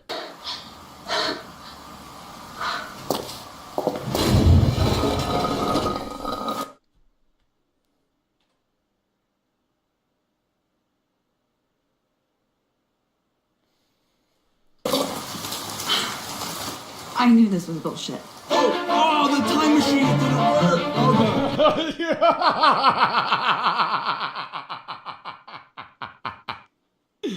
Wait, did his friend hire this guy? The slip space inhibitors. The fuck out. Yeah, get out of here, man. Who is... This was all fake? And you bought a time machine? Who would do something like this? You got something's up. Something's wrong with you, buddy. You might as well get out now before I kick your ass. What did you do? Post an ad on Craigslist? Hey, help me trick my friend into dating me. I'm actually a thespian in the local community theater. Get the fuck out, I said! Okay, well, we are doing a production of Pippin this spring, if that interests either of you two.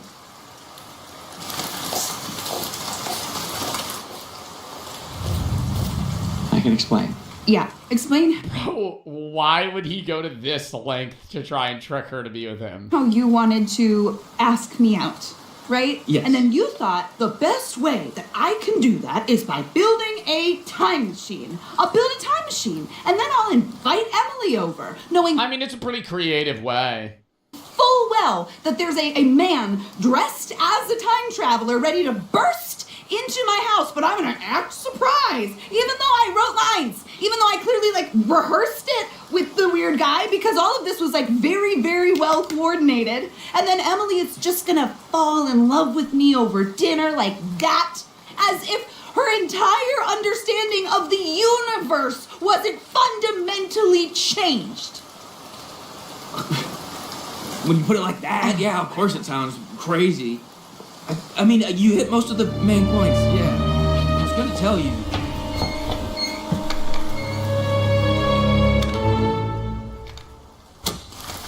Oh my god, it's fake rain. There's a fucking hose on the roof.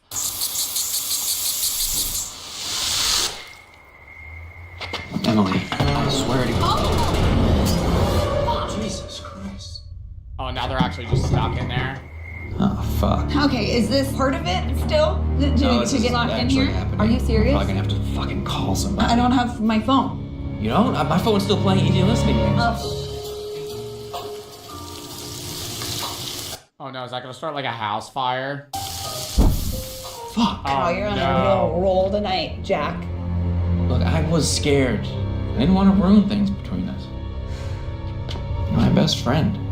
You have no idea, do you?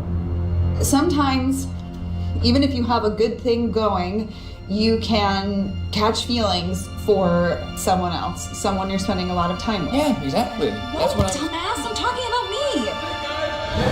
That's what happened last year. I was the one who ended my relationship. Because I caught feelings for you. What? What? Why would you wait an entire year to fucking say that? Why would you wait an entire year to fucking say that? And then now she is mad? I feel like she would pan into it and be like, oh my god, this makes perfect sense. Wait, really? Why didn't you just tell me? Why didn't I just tell you? Yeah, point taken. And now I wish I could go back and just change everything. Oh, that's so funny. I swear to God, I'm not doing that. Okay, fuck. I'm not doing this. This whole thing is over.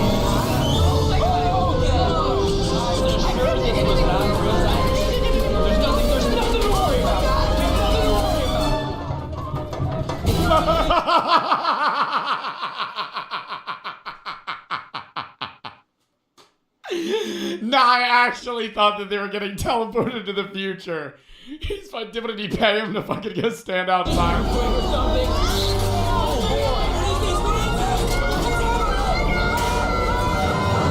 Oh, there you are. Fucking off. I know. I realized I left with your watch. I'll just set it over here. Next to these opening night tickets to Pippin. We're trying to pack the house, you know. Really get the buzz going. We've got magic to do just for you. We've got miracle plays to play. Yeah, I'm gonna head out. No, wait. What if we just actually time travel? Oh. Wait, Emily, I meant like time travel. Like, can we just start the night over, please? Emily, please, just hear me out. It's like you said. It's like, it's not worrying about last year or what's gonna happen next year. It's living somewhere in between. You know? Like right now. Bro, I feel like she would look back at this and be like, that was kind of funny. In the moment, I understand her being mad, but you know how good of a story that would be to be like, this guy I was talking to tried to convince me that our son time traveled in the past because we had to be together. And it kind of worked. Moment. I am feeling really sorry and really embarrassed and very much like I love you. Woo. Kind of an all or nothing play here we got going on, buddy. Eesh. I'm in love with you. And I'm sorry. So sorry. The sausages. Oh my god, oh my god, oh my god, oh my god, oh my